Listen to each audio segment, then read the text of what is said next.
അസ്സലാമു അലൈക്കും വറഹ്മത്തുള്ളാഹി വബറകാതുഹു. ബിസ്മില്ലാഹിർ റഹ്മാനിർ റഹീം. അൽഹംദുലില്ലാഹി റബ്ബിൽ ആലമീൻ വസ്സലാത്തു വസ്സലാമു അലാ സയ്യിദിൽ അംബിയാഇ വൽ മുർസലീൻ നബിയിനാ മുഹമ്മദിൻ വഅലാ ആലിഹി വഅസ്ഹാബിഹി വമൻ ഇഹ്തദാ ബിഹദിയിഹി വസ്തന്ന ബിസുന്നതിഹി ഇലാ യൗമിദ്ദീൻ. അമ്മാ ബഅദ്. ഫഖാല ശൈഖുൽ ഇസ്ലാം അൽ മുജദ്ദിദ് മുഹമ്മദ് ഇബ്നു അബ്ദുൽ വഹ്ഹാബ് അത്തമീമി റഹിമഹുല്ലാഹു തആല ബാബുൻ മിനശ് ശിർക്കി ലുബ്സുൽ ഹൽഖത്തി വൽ ഖൈത്തി വനഹ്വിഹിമാ ലിറഫ്ഇൽ ബലാഇ ഔ ദഫ്ഇഹി. ശൈഖുൽ ഇസ്ലാം ഇബ്നു അബ്ദുൽ വഹ്ഹാബ് റഹിമഹുല്ലാ എഴുതിയിട്ടുള്ള കിതാബു തൗഹീദാണ് നമ്മൾ വായിക്കുന്നത്. അതിൽ 7ാമത്തെ ബാബാണ് ഇനി വായിക്കാനുള്ളത്. ബാബുൻ എന്ന് പറഞ്ഞാൽ നമുക്കറിയാം ഈ അധ്യായം, അതിൽ പറയുന്ന വിഷയം മിനശ് ശിർക്കി, ഷിർക്കിൽപ്പെട്ടതാണ് ലുബ്സുൽ ഹൽഖ, വളയം ധരിക്കുന്നത്, വളയ രൂപത്തിലുള്ള വള പോലെയുള്ള സാധനങ്ങൾ ധരിക്കുന്നത്, വൽ ഖൈത്ത് അതുപോലെ ചരടുകൾ, വനഹ്വിഹിമ ഇത് രണ്ടും പോലെയുള്ള മറ്റു വല്ലതുമൊക്കെ, ലിറഫ്ഇൽ ബലാഇ ഔ ദഫ്ഇഹി എന്തിനു വേണ്ടിയാണ്? നമ്മെ ബാധിച്ച ഒരു ദുരിതം, ഒരു ബലാ നീക്കുന്നതിന് വേണ്ടി, ഔ ദഫ്ഇഹി അല്ലെങ്കിൽ അതിന്റെ പ്രതിരോധത്തിന് വേണ്ടി, ദോഷം ബാധിക്കാതിരിക്കാൻ വേണ്ടി. വഖൗലുല്ലാഹി തആല, ഈ ബാബിലുള്ള ദലീൽ, ഈ വിഷയത്തെക്കുറിച്ച് വന്നിട്ടുള്ള പ്രമാണം അദ്ദേഹം ഇവിടെ കൊടുത്തിട്ടുള്ളത് ഒരു ആയത്തും 2 ഹദീസുകളും ഒരു അസറുമാണ്. അസർ എന്ന് പറഞ്ഞാൽ നമുക്കറിയാം സ്വഹാബത്തിന്റെയും താബഈങ്ങളുടെയും ഒക്കെ ഖൗലുകൾക്കാണ് അസർ എന്ന് പറയുന്നത്.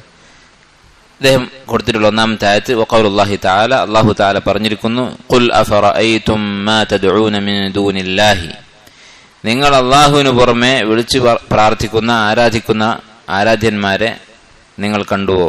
ഇൻ അറാദനി അല്ലാഹു ബിദുർരിൻ, അല്ലാഹു എനിക്ക് എന്തെങ്കിലും ഒരു ദുർറ്, ഒരു പ്രയാസം ഉദ്ദേശിച്ചാൽ, ഹൽ ഹുന്ന കാശിഫാതു ദുർരിഹി, ഹൽ ഹുന്ന കാശിഫാതു ദുർരിഹി, അല്ലാഹു സുബ്ഹാനഹു വ തആല ഉദ്ദേശിച്ചതായ വിധിച്ച ആ ദുർറ്, ആ പ്രയാസം നീക്കിത്തരാൻ നിങ്ങൾ വിളിച്ചു പ്രാർത്ഥിക്കുന്ന ഈ വിഗ്രഹങ്ങൾക്ക് സാധിക്കുമോ? വഅൻ ഇമ്രാൻ ഇബ്നു ഹുസൈൻ, ഈ ആയത്തിന്റെ ഉദ്ദേശം എന്താണ്? അല്ലാഹു ഒരു ഷർറ് നമുക്ക് വരാൻ ഉദ്ദേശിച്ചിട്ടുണ്ടെങ്കിൽ അത് വരും. അത് ഒരു നൂല് കൊണ്ടും ഒരു ചരട് കൊണ്ടും തകിട് കൊണ്ടും ഒന്നും തടയാൻ സാധിക്കുകയില്ല. ഇതിന്റെ വിശദീകരണം ഇൻഷാ അല്ലാഹ് ഇനി നമ്മൾ പറയും.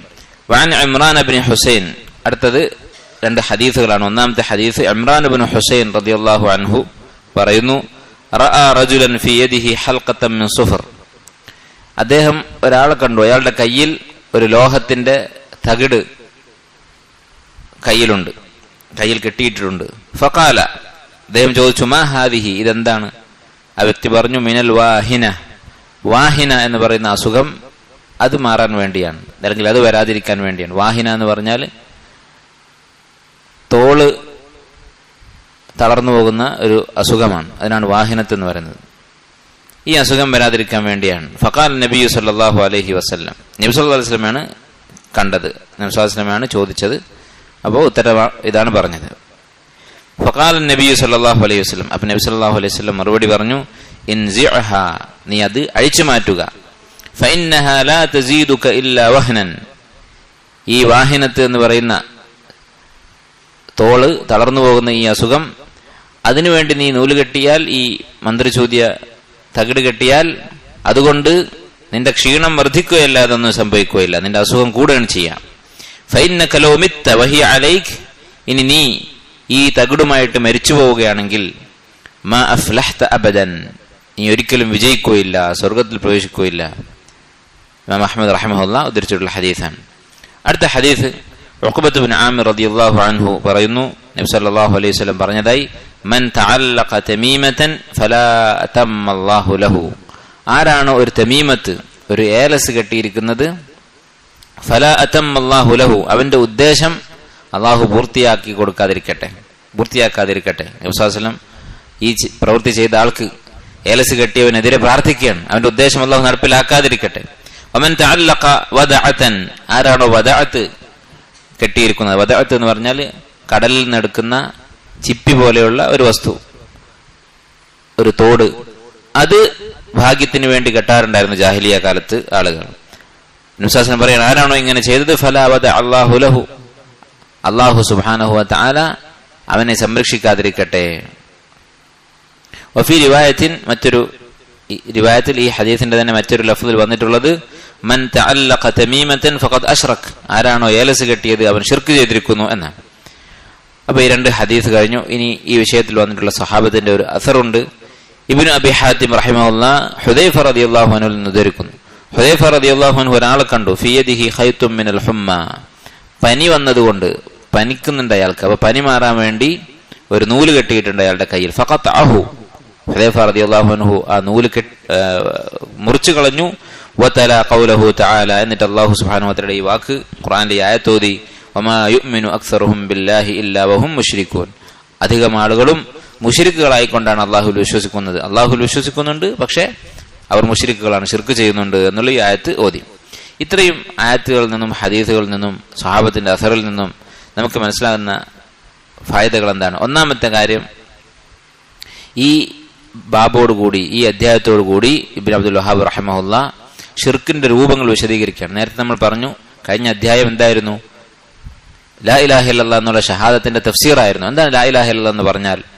അള്ളാഹുവിനെ പോലെ വേറെ റബ്ബുണ്ട് എന്ന് വിശ്വസിക്കേണ്ട കാര്യമില്ല, നേരെ മറിച്ച് അള്ളാഹുവിലേക്ക് അടുപ്പിക്കാൻ വേണ്ടി എന്ന് വിശ്വസിച്ച് മഹാന്മാരെ വിളിച്ച് പ്രാർത്ഥിക്കുന്നത് അത് ലാ ഇലാഹ ഇല്ലല്ലാഹ്ക്കെതിരാണ്. അപ്പൊ തൗഹീദ് എന്ന് പറഞ്ഞാൽ അള്ളാഹുവിനെ മാത്രം വിളിച്ച് പ്രാർത്ഥിക്കുകയും ആരാധിക്കുകയും ചെയ്യുക എന്നതാണ് എന്ന കാര്യം വിശദീകരിച്ചിരുന്നു. അതിനുശേഷം അദ്ദേഹം പറഞ്ഞിരുന്നു, ഇനി വരാനുള്ള അധ്യായങ്ങളൊക്കെ ഈ അധ്യായത്തിന്റെ വിശദീകരണങ്ങളാണ് എന്ന് പറഞ്ഞിരുന്നു. അപ്പൊ ഇനി അദ്ദേഹം വിശദീകരിക്കാൻ തുടങ്ങുകയാണ് ഷിർക്കിന്റെ ഓരോ രൂപങ്ങൾ, എന്തൊക്കെ ചെയ്താലാണ്, എന്തൊക്കെ പ്രവൃത്തികളാണ് ഷിർക്കാവുന്നത്. ആ വിശദീകരണം അദ്ദേഹം ഈ അധ്യായത്തിൽ തുടങ്ങുകയാണ്. കഴിഞ്ഞ അധ്യായത്തിന്റെ അവസാനത്തിൽ അദ്ദേഹം പറഞ്ഞതാണ് വശറഹു ഹാദിഹി തർജമതി വമാ ബഅദഹാ മിനൽ അബ്വാബ്, ഇനി വരാൻ പോകുന്ന ബാബുകൾ ഈ ഹെഡിങ്ങിന്റെ വിശദീകരണമാണ് എന്ന് അദ്ദേഹം പറഞ്ഞിരുന്നു. അതുപോലെ തന്നെ ഈ അധ്യായത്തിൽ അദ്ദേഹം വിശദീകരിക്കുന്നത് തൗഹീദ് എന്താണ് എന്ന് വിശദീകരിക്കുന്നത് അതിന്റെ വിപരീതത്തിലൂടെയാണ്. ഷിർക്ക് എന്തൊക്കെയാണ് എന്ന് പറഞ്ഞുകൊണ്ടാണ് തൗഹീദ് വിശദീകരിക്കുന്നത്. ഇതൊരു കാര്യം ഒരാൾക്ക് മനസ്സിലാക്കി കൊടുക്കാനുള്ള നല്ലൊരു മാർഗമാണ്. ഏത് വിഷയമായിരുന്നാലും അതിന്റെ വിപരീതം പറഞ്ഞ് മനസ്സിലാക്കിയാൽ അത് കൂടുതൽ വ്യക്തമാകും. ഇപ്പൊ കറുപ്പ് എന്ന് പറഞ്ഞാൽ നമുക്ക് വെളുപ്പ് അറിയുന്നതുകൊണ്ടാണ് കറുപ്പ് എന്താണെന്ന് മനസ്സിലാകുന്നത്. അതുപോലെ തന്നെ ഏത് വസ്തുവാണെങ്കിലും അതിന്റെ വിപരീതം എന്താണെന്ന് മനസ്സിലാകുമ്പോൾ ആ കാര്യത്തെക്കുറിച്ചുള്ള വ്യക്തത വരും. ഒരു കവി പറഞ്ഞതായി കാണാം,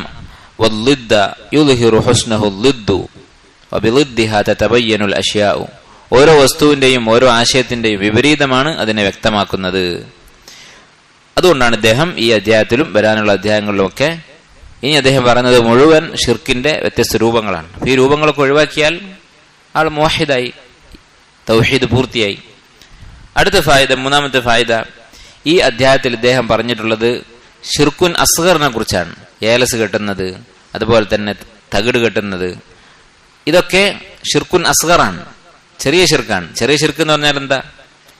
ചെയ്ത കുറ്റമില്ലാത്ത കാര്യം, നിസ്സാര കാര്യം എന്നാണോ അർത്ഥം? അല്ല, വലിയ ഷിർക്കിന്റെ താഴെയാണെന്ന് മാത്രം. വൻ പാപങ്ങളുടെ മുകളിലാണ്. കള്ളു കുടിക്കുന്നതിനേക്കാളും മോഷ്ടിക്കുന്നതിനേക്കാളും ഒക്കെ വലിയ പാപമാണ് ഷിർക്കുൻ അസ്ഗർ. പക്ഷേ ഇസ്ലാമിൽ നിന്ന് പുറത്താവുകയില്ല. അതുകൊണ്ട് മാത്രമാണ് അതിനെ ഷിർക്കുൻ അസ്ഗർ എന്ന് പറയുന്നത്. മറ്റേതിനേക്കാളും ചെറുതാണ്. അതിന്റെ അർത്ഥം ഇത് ചെറിയൊരു കാര്യമാണ് എന്നല്ല. അപ്പൊ ഷിർക്കുൻ അസ്ഗറിനെ കുറിച്ച് ഈ ബാബിൽ അദ്ദേഹം പറയാൻ കാരണം എന്താണ്? അത് ഉലമാക്കൾ പറയുന്നത് ഇന്തിഖാലൻ മിനൽ അദ്നാ ഇലൽ അഅല, ആദ്യം ചെറിയ ഷിർക്കിനെ കുറിച്ച് പറഞ്ഞിട്ട് ചെറിയ താരതമ്യേന ഗൗരവം കുറഞ്ഞതിനെ കുറിച്ച് പറഞ്ഞ് പിന്നെ വലിയ രൂപത്തെ കുറിച്ച് പറയാണ്. എന്താ അതിന്റെ ഉദ്ദേശം? ഷിർക്കുൻ അസ്ഗർ ആയിട്ടുള്ള ഏലസും അതുപോലെ ഈ തകിടുകളും ഇതൊക്കെ എത്ര ഗൗരവമുള്ളതാണ് എന്നൊരാൾ മനസ്സിലാക്കിയാൽ അതിന്റെ അപ്പുറത്തുള്ള തെറ്റ് പിന്നെ അയാൾ ചെയ്യുകയില്ല.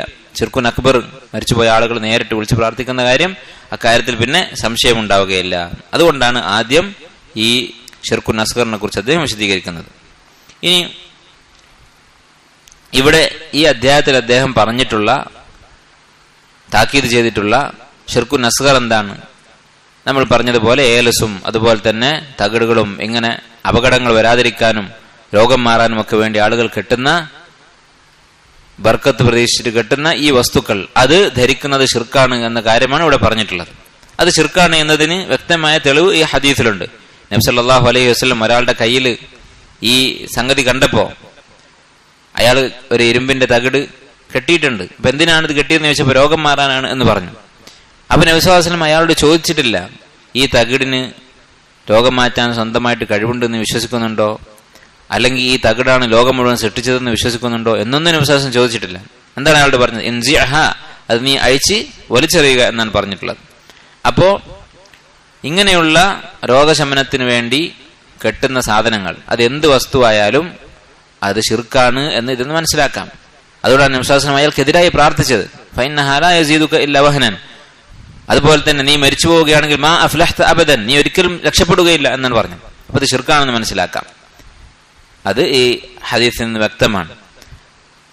ഇനി ഈ ഹദീസിൽ നിന്ന് മനസ്സിലാക്കാവുന്ന മറ്റൊരു കാര്യം, നമ്മുടെ ശറഇൽ അല്ലാഹു സുബ്ഹാനഹു വ തആല പഠിപ്പിച്ചിട്ടുള്ള ഒരു കാര്യമാണ്, എല്ലാ കാര്യങ്ങൾക്കും ഒരു കാരണമുണ്ട്. ഈ പ്രപഞ്ചത്തിൽ നടക്കുന്ന എല്ലാ പ്രതിഭാസങ്ങൾക്കും ഒരു കാരണമുണ്ടാകും. രോഗം മാറാൻ മരുന്ന്, അതുപോലെ വിശപ്പ് മാറാൻ ഭക്ഷണം, ഇങ്ങനെ സബബുകളുണ്ട്. പക്ഷേ ഈ സബബുകൾ വ്യക്തമായിരിക്കണം. വ്യക്തമല്ലാത്ത സബബുകൾ സ്വീകരിക്കാൻ പാടില്ല. നബി സല്ലല്ലാഹു അലൈഹി വസല്ലം ഇയാളോട് ഈ കെട്ടിയ ആ ലോഹ കഷണം അത് അഴിച്ചു വലിച്ചെറിയാൻ പറഞ്ഞു. അയാളൊരു സബബാണ് എന്നുള്ള നിലക്കാണ് അത് കെട്ടിയിട്ടുള്ളത്, രോഗം മാറാനുള്ള സബബാണ് എന്ന ധാരണയിലാണ്. അപ്പോൾ ഒരു കാര്യത്തിനുള്ള കാരണമാണ് എന്തെങ്കിലും ഒരു പ്രവൃത്തി, എന്തെങ്കിലും ഒരു വസ്തു എന്ന് നമ്മൾ വിശ്വസിക്കുന്നുണ്ടെങ്കിൽ അതിന് വ്യക്തത ഉണ്ടാകണം. ഇപ്പൊ മരുന്ന് കുടിച്ചാൽ രോഗം മാറും, എല്ലാ മനുഷ്യരും ഇത്തിഫാക്കായിട്ടുള്ള കാര്യമാണ്. നേരെ മറിച്ച് ഒരാൾ എന്തെങ്കിലും ഒരു ചെടി പറിച്ചുകൊണ്ടെന്നിട്ട് ഇത് തിന്നാൽ ഇന്ന അസുഖം മാറും എന്ന് പറഞ്ഞാൽ അത് വിശ്വസിക്കാൻ പാടില്ല. അതിന് വ്യക്തമായ തെളിവുണ്ടാകണം. അത് പരീക്ഷണത്തിലൂടെ അല്ലെങ്കിൽ ശറഇലൂടെ തെളിഞ്ഞതായിരിക്കണം. ഒരാൾ കുറച്ച് പച്ചവെള്ളം കൊണ്ടുവന്ന് ഇത് കുടിച്ചാൽ പനി മാറും, അല്ലെങ്കിൽ ഇന്ന അസുഖം മാറും, ക്യാൻസർ മാറും എന്ന് പറഞ്ഞാൽ അത് വിശ്വസിക്കാൻ പാടില്ല. നേരെ മറിച്ച് സംസം വെള്ളമാണെങ്കിലോ മാ ഉ സംസം ലിമാ ശുരിബ ലഹു, ഹദീസുള്ളതാണ്. സംസം വെള്ളം കുടിച്ചാൽ എന്താണോ ഉദ്ദേശം അത് നടക്കും എന്നുള്ളത് ഹദീസിലുള്ളതാണ്. അപ്പൊ ഇങ്ങനെ ഹദീസും ആയത്തും വഴി ശറഈയായ തെളിവ് വേണം, അല്ലെങ്കിൽ പരീക്ഷണങ്ങളിലൂടെ മനുഷ്യൻ തെളിയിച്ചിട്ടുള്ള മരുന്ന് പോലെയുള്ള ഖദരിയായിട്ടുള്ള തെളിവ് വേണം. അല്ലാഹു സുബ്ഹാനഹു വ തആലയാണ് യഥാർത്ഥത്തിൽ അത് തെളിയിക്കുന്നത് മനുഷ്യന്റെ പരീക്ഷണങ്ങളിലൂടെ. അങ്ങനെ പരീക്ഷണങ്ങളിലൂടെ തെളിഞ്ഞതായിരിക്കണം. ഈ രണ്ട് നിലക്കും തെളിഞ്ഞിട്ടില്ലാത്ത സബബുകൾ സ്വീകരിക്കാൻ പാടില്ല. അതുകൊണ്ടാണ് നബി സല്ലല്ലാഹു അലൈഹി വസല്ലം നേർക്കുനേരെ അതിനെ എതിർത്തത്, ഒന്നും ചോദിച്ചിട്ടില്ല.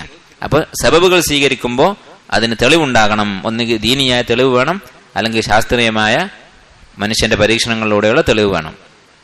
അതുപോലെ തന്നെ നബി സല്ലല്ലാഹു അലൈഹി വസല്ലം ഈ ഹദീസിൽ ഈ കയ്യിൽ തകിട് കെട്ടിയ ആളോട് അത് അഴിച്ചു കളയുക എന്ന് പറഞ്ഞതിൽ കുറെ ഗുണപാഠങ്ങളുണ്ട്. ഒന്ന്, ഒരാളുടെ കയ്യിൽ ശരീരത്തിൽ ഇങ്ങനെ ഒരു സംഗതി കണ്ടാൽ അതിനെ രൂക്ഷമായി എതിർക്കണം. തഗ്ലീദ്, അതിനെ ഗൗരവത്തിൽ കാണണം, തമാശയല്ല. നബി സല്ലല്ലാഹു അലൈഹി വസല്ലം ഇവിടെ അയാളോട് ഗൗരവത്തിലാണ് ഇൻസഅഹ, നീ അത് വലിച്ചെറിയുക എന്ന് നേർക്കുനേരെ പ്രഖ്യാപിച്ചു. അതുപോലെ തന്നെ ചെറിയ ഷിർക്ക്, ഷിർക്കുൻ അസ്ഗർ എന്നുള്ളത് വൻപാപങ്ങളെക്കാൾ വലിയ തെറ്റാണ്. മദ്യപാനം അതുപോലെയുള്ള വൻപാപങ്ങൾ, അതിനേക്കാൾ വലിയ തെറ്റാണ് ചെറിയ ഷിർക്ക്. അപ്പൊ ഷിർക്കിന്റെ കൂട്ടത്തിലുള്ള ചെറുതന്നെ എത്ര വലുതാണ് എന്ന് മനസ്സിലാക്കാം. അതെങ്ങനെയാ മനസ്സിലാവുക ഈ ഹദീസിന്ന്? നമുക്കറിയാം, നബി സല്ലല്ലാഹു അലൈഹി വസല്ലം മുമ്പിൽ മദ്യപിച്ച് ശിക്ഷിക്കപ്പെട്ട ഒരു സഹാബി ഉണ്ടായിരുന്നു. ആ സഹാബിയെ ശപിച്ചപ്പോൾ നബി സല്ലല്ലാഹു അലൈഹി വസല്ലം എന്താണ് പറഞ്ഞത്? നിങ്ങൾ പിശാചിനെ സഹായിക്കരുത് നിങ്ങളുടെ സഹോദരനെതിരായി, അദ്ദേഹത്തെ ശപിക്കരുത്, അദ്ദേഹം അള്ളാഹുവിനെയും റസൂലിനെയും സ്നേഹിക്കുന്നു എന്ന് പറഞ്ഞു. അതുപോലെ പല സ്വഹാബത്തിനെയും പല തെറ്റുകളുടെയും പേരിൽ ശിക്ഷിച്ചിട്ടുണ്ട് നബി സല്ലല്ലാഹു അലൈഹി വസല്ലം. ആ സമയത്തൊന്നും നബി സല്ലല്ലാഹു അലൈഹി വസല്ലം അയാൾക്കെതിരെ പ്രാർത്ഥിച്ചിട്ടില്ല. അതുപോലെ തന്നെ ഇങ്ങനെയുള്ള വാക്കുകൾ പറഞ്ഞിട്ടില്ല. എന്താണ് ഇവിടെ പറഞ്ഞത്? നീ മരിച്ചുപോയാൽ രക്ഷപ്പെടാൻ പോകുന്നില്ല എന്നുള്ള വാക്ക് നബി സല്ലല്ലാഹു അലൈഹി വസല്ലം പറഞ്ഞതായി കാണാൻ സാധിക്കില്ല. അപ്പൊ ഷിർക്ക് അത് ഷിർക്കുൻ അസ്ഗർ ആണെങ്കിലും മറ്റെല്ലാ പാപങ്ങളെക്കാളും കടുത്ത പാപമാണ്. അതുപോലെ തന്നെ മറ്റൊരു കാര്യം ഇതിൽ നിന്ന് മനസ്സിലാക്കാവുന്നത്, ഇവിടെ നബി സല്ലല്ലാഹു അലൈഹി വസല്ലം ജഹലിന്റെ ഉദ്ർ കൊടുത്തിട്ടില്ല ഇയാൾക്ക്. ജഹലിന്റെ ഉദ്ർ എന്ന് പറഞ്ഞാൽ നമുക്കറിയാം, ഇസ്ലാമിൽ ഒരാളൊരു തെറ്റ് ചെയ്യുന്നത് ജാഹിലായിക്കൊണ്ടാണെങ്കിൽ, അത് തെറ്റാണെന്ന് അറിയില്ല, അങ്ങനെ ചെയ്താൽ ഉദ്റുള്ള കാര്യങ്ങളുണ്ട്. അങ്ങനെ ചെയ്താൽ അയാൾക്ക് ഉദ്റുണ്ടാകും. പക്ഷെ എല്ലാ ഉലമാക്കളും ഏകോപിച്ചിട്ടുള്ള കാര്യമാണ്, ഒരാൾ ജീവിക്കുന്നത് മുസ്ലിങ്ങളുടെ ഇടയിലാണ്, തൗഹീദ് വ്യക്തമായി പരസ്യമായി പ്രബോധനം ചെയ്യപ്പെടുന്ന ഒരു ചുറ്റുപാടിൽ ജീവിച്ചിട്ട് എന്നിട്ട് അയാൾ ശിർക്ക് ചെയ്യുന്നുണ്ടെങ്കിൽ അയാൾക്ക് പിന്നെ ഉദ്റില്ല. അയാളോട് ഒരാൾ വന്ന് ഇങ്ങോട്ട് പറഞ്ഞു കൊടുത്തിട്ടേ കാര്യമുള്ളൂ, എന്നാലേ അയാൾക്ക് ശിക്ഷയുള്ളൂ, അല്ലെങ്കിൽ അയാൾ മുശ്രിക്കായി പരിഗണിക്കപ്പെടുള്ളൂ എന്നുള്ളത് ശരിയല്ല. അയാൾക്ക് ഹുജ്ജത്ത് സ്ഥാപിക്കപ്പെടണം, അള്ളാഹുവിന്റെ തെളിവ് അയാൾക്ക് കിട്ടണം. ആ തെളിവ് കിട്ടുക എന്ന് പറഞ്ഞാൽ ആ തെളിവും കൊണ്ട് ഒരാൾ വന്ന് ഇയാളോട് സംസാരിക്കണം എന്നില്ല. നേരെ മറിച്ച് അയാൾ കൈ നീട്ടിയാൽ എത്താവുന്ന ദൂരത്തിൽ ഹക്കിന്റെ ദഅവത്ത്, ശരിയായ തൗഹീദിന്റെ പ്രബോധനം എത്തിയിട്ടുണ്ടെങ്കിൽ പിന്നെ അയാൾക്ക് യാതൊരു ഉദ്റുമില്ല. ഇവിടെ നബി സല്ലല്ലാഹു അലൈഹി വസല്ലം ഇയാൾക്ക് വിശദീകരിച്ചു കൊടുക്കല്ലേ ചെയ്തത്. നേർക്ക് നേരെ ഇൻസിഅഹ, നീ അത് അഴിച്ചിടുക എന്ന് പറഞ്ഞു. ഫഇന്നഹാ ലാ തസീദുക ഇല്ലാ വഹനൻ, അത് കെട്ടിയാൽ നിന്റെ രോഗം കൂടുകയേ ചെയ്യുള്ളൂ. അപ്പൊ നീ അറിയാത്ത ആളല്ലേ, ജാഹിലല്ലേ. അപ്പൊ ജാഹിലായതുകൊണ്ട് അള്ളാഹു നിന്റെ രോഗം മാറ്റിത്തരും, അല്ലെങ്കിൽ ശിക്ഷ ഒഴിവാക്കി തരും എന്ന് പറഞ്ഞിട്ടില്ല. നീ ഇത് കെട്ടിയിട്ടുണ്ടെങ്കിൽ നിനക്ക് അള്ളാഹു സുബ്ഹാനഹു വ തആല ശിക്ഷ തരും, അഥവാ നിന്റെ അസുഖം കൂടുകയാണ് ചെയ്യുക എന്ന് പറഞ്ഞു. അപ്പൊ ഈ ഏലസും തകിടൊക്കെ കെട്ടുന്ന ആളുകൾ അവിടെ നബി സ്വല്ലല്ലാഹു അലൈഹി വസല്ലം ഇങ്ങനെ പറയാൻ കാരണം എന്താ? റസൂലിന്റെ ദഅവത്ത് അവിടെ എത്തിയിട്ടുണ്ട്. എല്ലാവർക്കും അറിയാം എന്താണ് തൗഹീദ്, എന്താണ് ശിർക്ക് എന്നുള്ളത്. അപ്പൊ അറിയാവുന്ന അത്രയും പരിധിയിൽ ഹക്ക് എത്തിക്കഴിഞ്ഞാൽ പിന്നെ അതിലേക്ക് തിരിഞ്ഞു നോക്കാത്ത മുഅരിളങ്ങളായിട്ടുള്ള തിരിഞ്ഞു കളയുന്ന ആളുകൾ, അവർക്ക് ജഹലിന്റെ ഉദ്ർ ലഭിക്കുകയില്ല, അങ്ങനെ ഒരു എക്സ്ക്യൂസ് അവർക്ക് ഉണ്ടാവുകയില്ല. അതുപോലെ തന്നെ മറ്റൊരു കാര്യം ഇതിൽ നിന്ന് മനസ്സിലാക്കാവുന്നത്, ഈ തകിട് കൊണ്ടും ഏലസ് കൊണ്ടും ഒരു ഉപകാരവും ഉണ്ടാകാൻ പോകുന്നില്ല. അതുകൊണ്ട് ഉപദ്രവം മാത്രമേ ഉണ്ടാവുള്ളൂ. ലാ തസീദുക ഇല്ലാ വഹനൻ, നിനക്ക് രോഗം കൂടെ മാത്രമേ ചെയ്യുള്ളൂ. അപ്പൊ ചില രോഗങ്ങൾ മാറുന്നുണ്ടല്ലോ പിശാചിന്റെ സഹായം കൊണ്ട്, അത് വളരെ കുറവായിരിക്കും. ചില ആളുകൾ പിശാചിനെ കുറിച്ച് പറഞ്ഞിട്ട് പിശാചിന്റെ വലിപ്പം കൂട്ടും പറഞ്ഞിട്ട്. ഈ ജ്യോത്സ്യന്മാരുടെ അടുത്തും മറ്റൊക്കെ പോയാൽ മറഞ്ഞ കാര്യങ്ങൾ അറിയാൻ പറ്റും. അത് ശിർക്കാണെങ്കിലും അവർക്ക് കഴിവുണ്ട്, അവരത് അറിയിച്ചു തരും. കട്ട് കേട്ടിട്ട് പിശാച് ഇങ്ങോട്ട് എത്തിക്കും. അത് ശരിയാണ്, ഹദീസിൽ വന്നിട്ടുള്ളതാണ്. ആ ഹദീസ് ഇനി വരുന്നുണ്ട്. പക്ഷെ ആ ഹദീസിൽ തന്നെ പറയുന്നുണ്ട് എന്ത്? പിശാച് ആകാശലോകത്ത് മലക്കുകൾ തമ്മിൽ കൈമാറുന്ന വിവരങ്ങൾ ചോർത്തും അതിൽ നിന്നൊരു ചെറിയ വാക്കാണ് കിട്ടുക. അങ്ങോട്ട് അടുക്കാൻ പിശാചിന് സാധിക്കൂല. അതിന് മുമ്പ് അള്ളാഹു സുബ്ഹാനഹു വ തആല നക്ഷത്രങ്ങൾ കൊണ്ട് എറിയും പിശാചിനെ. അതിന്റെ ഇടയിൽ നിന്ന്, ഏറിന്റെ ഇടയിൽ നിന്ന് ചെറിയൊരു വാക്ക് കിട്ടിയാൽ അതിൽ 100 കളവ് ചേർത്തിട്ടാണ് പറഞ്ഞു കൊടുക്കുന്നത് ഈ ജ്യോത്സ്യന് എന്ന് പറഞ്ഞിട്ടുണ്ട്. അപ്പൊ 100 കളവിന്റെ ഇടയിൽ 1%, അതാണ് സത്യം, സത്യത്തിന്റെ അളവ്. അതുപോലെ തന്നെ ഇങ്ങനെയുള്ള മന്ത്രവാദികൾ രോഗം മാറ്റും, പിശാചിന്റെ സഹായത്തോടു കൂടി അവർ രോഗം മാറ്റുന്നുണ്ട് എന്ന് പറയും. അത് ശരിയല്ല. അവർക്ക് രോഗം മാറ്റാൻ സാധിക്കൂല. ഒന്നുകിൽ മാനസികമായിട്ടുള്ള രോഗങ്ങളായിരിക്കും, ഒരു തോന്നലായിരിക്കും, അല്ലെങ്കിൽ ചെറിയ ചെറിയ നിസ്സാരമായ കാര്യങ്ങൾ. സാഹിര്യങ്ങളുടെയും അതുപോലെ തന്നെ മുശാവിദീങ്ങൾ, ഈ മാരണക്കാരുടെയൊക്കെ കഴിവ് വളരെ പരിമിതമാണ്. ഫയതഅല്ലമൂന മിൻഹുമാ മാ യുഫർരിഖൂന ബിഹി ബൈനൽ മർഇ വസൗജിഹി, ഭാര്യ ഭർത്താക്കന്മാരെ തമ്മിൽ തെറ്റിക്കുക, അതിന് വലിയ പണിയൊന്നുമില്ല. അതാണ് പിശാചിന്റെ ഏറ്റവും വലിയ പണി.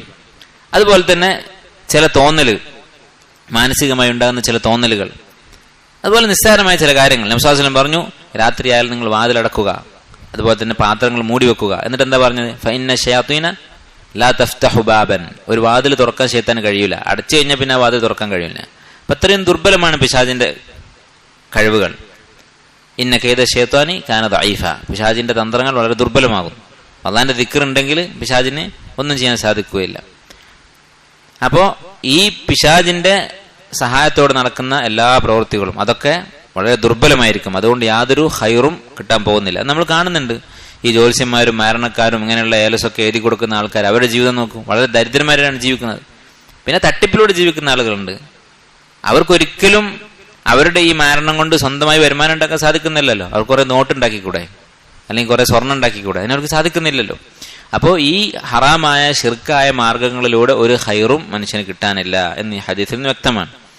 അതുപോലെ തന്നെ ഈ ഹദീസിൽ നിന്ന് മനസ്സിലാക്കുന്ന മറ്റൊരു കാര്യം, ഏതെങ്കിലും ഒരു മനുഷ്യൻ എന്തെങ്കിലും ഒരു സബബിൽ അവലംബിച്ചാൽ, ഇപ്പോൾ രോഗം മാറാൻ വേണ്ടി ഒരു തകിട് കെട്ടി, ഏലസ് കെട്ടി, ഹറാമാണത്, ഷിർക്കാണ്, അതിൽ ഒരാൾ അവലംബിച്ചു, അള്ളാഹുലേക്ക് തിരിഞ്ഞു നോക്കിയില്ല, ദുആ ചെയ്തിട്ടില്ല. അങ്ങനെ ആരെങ്കിലും ഒരു സബബിൽ അവലംബിച്ചാൽ അള്ളാഹു അവനെ അങ്ങോട്ട് ഏൽപ്പിച്ചു കൊടുക്കും, ആ സബബിലേക്ക് ഏൽപ്പിച്ചു കൊടുക്കും. അള്ളാഹുവിനെ മറന്നിട്ട് സബബുകളിൽ അവലംബിച്ച തവക്കുലാക്കിയ ആളുകളെ അള്ളാഹു കൈവിടും എന്ന് ഈ ഹദീസിൽ നിന്ന് മനസ്സിലാക്കാം. അതുപോലെ തന്നെ മറ്റൊരു ഫായിദ ഈ ഹദീസിൽ നിന്ന് മനസ്സിലാക്കാവുന്നത്, ഈ ഏലസും നൂലും അതുപോലെ ഇങ്ങനെയുള്ള കാര്യങ്ങൾ, രോഗം മാറാൻ വേണ്ടി കെട്ടുന്ന ഈ വസ്തുക്കൾ, അതിന്റെ വിഷയത്തിൽ അഹ്ലു സുന്നത്തിന്റെ അഖീദ ഇതാണ്. അത് ഷിർക്കുൻ അക്ബർ ആകുന്ന ചില സന്ദർഭങ്ങളുണ്ട്, ഷിർക്കുൻ അസ്ഗർ ആവുന്ന സന്ദർഭമുണ്ട്. എപ്പോഴാണ് ഷിർക്കുൻ അക്ബർ ആവുക? ഒരാൾ വിശ്വസിക്കുന്നത് സ്വന്തമായി ഈ നൂലിന്, ഈ കെട്ടിയ ഏലസിന് രോഗം മാറ്റാനുള്ള കഴിവുണ്ട്, അല്ലെങ്കിൽ അപകടം തടയാനുള്ള കഴിവുണ്ട് എന്ന് വിശ്വസിച്ചാൽ അത് ഷിർക്കാണ്. കാരണം അള്ളാഹുവിൽ പങ്കു ചേർത്തു, അള്ളാഹുവിന്റെ കഴിവ് ഈ നൂലിന് വകവെച്ചു കൊടുത്തു. നേരെ മറിച്ച് അള്ളാഹുവാണ് രോഗം മാറ്റുന്നത്, ഈ നൂലൊരു സബബാണ്. അള്ളാഹു ഇഷ്ടപ്പെടുന്നതാണ് നൂല് കെട്ടുന്നത്. നമ്മൾ സംസം വെള്ളം കുടിക്കുന്ന പോലെ ഒരു സംഗതിയാണ് ഈ നൂല് കെട്ടുക എന്നുള്ളത്. എന്തോ ഹദീസൊക്കെ ഉണ്ട് ആ വിഷയത്തിൽ, എനിക്കറിയാത്തതുകൊണ്ടാണ്, ഉസ്താദിനറിയാം എന്ന് വിശ്വസിച്ചിട്ടാണ് ഒരാൾ ചെയ്യുന്നതെങ്കിലോ അങ്ങനെ ചെയ്യുന്നത് ഷിർക്കുൻ അസ്ഗറാണ്, ചെറിയ ഷിർക്കാണ്. പക്ഷെ നമ്മൾ പറഞ്ഞു, ഷിർക്കുൻ അസ്ഗർ ആണെങ്കിലും അതെല്ലാ വൻപാപങ്ങളെക്കാളും വലിയ പാപം തന്നെയാണ്. അതുപോലെ തന്നെ ഈ ഹദീസിൽ നിന്ന് മനസ്സിലാക്കാവുന്ന, ഈ ബാബിൽ നിന്ന് മനസ്സിലാക്കാവുന്ന മറ്റൊരു കാര്യം, ഇങ്ങനെയുള്ള ജാഹിലീങ്ങൾ ചെയ്യുന്ന ഈ ഏർപ്പാടുകൾ, നൂലും ഏലസൊക്കെ കെട്ടി നടക്കുന്ന ആളുകൾ, അവരെ കണ്ടാൽ അത് പൊട്ടിച്ചെറിയാം, അവന്റെ ശരീരത്തിൽ നിന്ന് അത് പിടിച്ച് പൊട്ടിക്കാം എന്ന് ഹദീസിന് മനസ്സിലാക്കാം. കാരണം നബി സല്ലല്ലാഹു അലൈഹി വസല്ലം അവനോട് പൊട്ടിക്കാൻ പറഞ്ഞു. അതുപോലെ ഹുദൈഫ റളിയല്ലാഹു അൻഹു ഫഖതഅഹ, അദ്ദേഹം അത് മുറിച്ചു കളഞ്ഞു. എന്നിട്ടാണ് പറഞ്ഞത് വമാ യുഅ്മിനു അക്സറുഹും ബില്ലാഹി ഇല്ലാ വഹും മുശ്രികൂൻ എന്നുള്ള ആയത്ത് ഓതിയത്. നേരെ ആ ഏലസ് മുറിച്ചു കളയാണ് ചെയ്തത്. അപ്പോൾ വലിയൊരു ഫിത്ന ഉണ്ടാവില്ല എന്നുണ്ടെങ്കിൽ, അതുകൊണ്ട് ഉപദ്രവം ഇങ്ങോട്ട് ഉണ്ടാവുകയില്ല എന്ന് ഉറപ്പാണെങ്കിൽ അത് മുറിച്ചു കളയുന്നതിന് തെറ്റില്ല. അതിന് വലിയ ലംബറും പോലീസൊന്നും വരേണ്ട ആവശ്യമൊന്നുമില്ല. അത് മുഅ്മിനായ മുസ്ലിമായ ഒരാളുടെ ശരീരത്തിൽ കണ്ടാൽ അത് മുറിച്ചു കളയാൻ മറ്റൊരു മുസ്ലിമിന് അധികാരമുണ്ട്. അതുകൊണ്ടൊരു വലിയ ഫിത്ന ഉണ്ടാവുകയില്ല എന്നുണ്ടെങ്കിൽ. അതുപോലെ തന്നെ ഈ ഹദീസിൽ മനസ്സിലാക്കുന്ന കാര്യം, ഇങ്ങനെയുള്ള ആളുകൾ, ഈ നൂലും മന്ത്രവാദവും ഒക്കെ നടക്കുന്ന ആളുകൾ, അവർക്കെതിരെ നബി സല്ലല്ലാഹു അലൈഹി വസല്ലം പ്രാർത്ഥിച്ചിട്ടുണ്ട്. നബി സല്ലല്ലാഹു അലൈഹി വസല്ലമയുടെ പ്രാർത്ഥന എതിരായി കിട്ടിയിട്ടുള്ള ഒരു വർഗമാണ്. നബി സല്ലല്ലാഹു അലൈഹി വസല്ലം പറഞ്ഞു ഫല അത്തമല്ലാഹു ലഹു, തമീമത്ത് കെട്ടിയവൻ, ഇങ്ങനെയുള്ള ഏലസ് കെട്ടിയവൻ, അവന്റെ ആവശ്യങ്ങൾ അല്ലാഹു പൂർത്തീകരിച്ചു കൊടുക്കാതിരിക്കട്ടെ എന്ന് നബി സല്ലല്ലാഹു അലൈഹി വസല്ലം പ്രാർത്ഥിച്ചിട്ടുണ്ട്.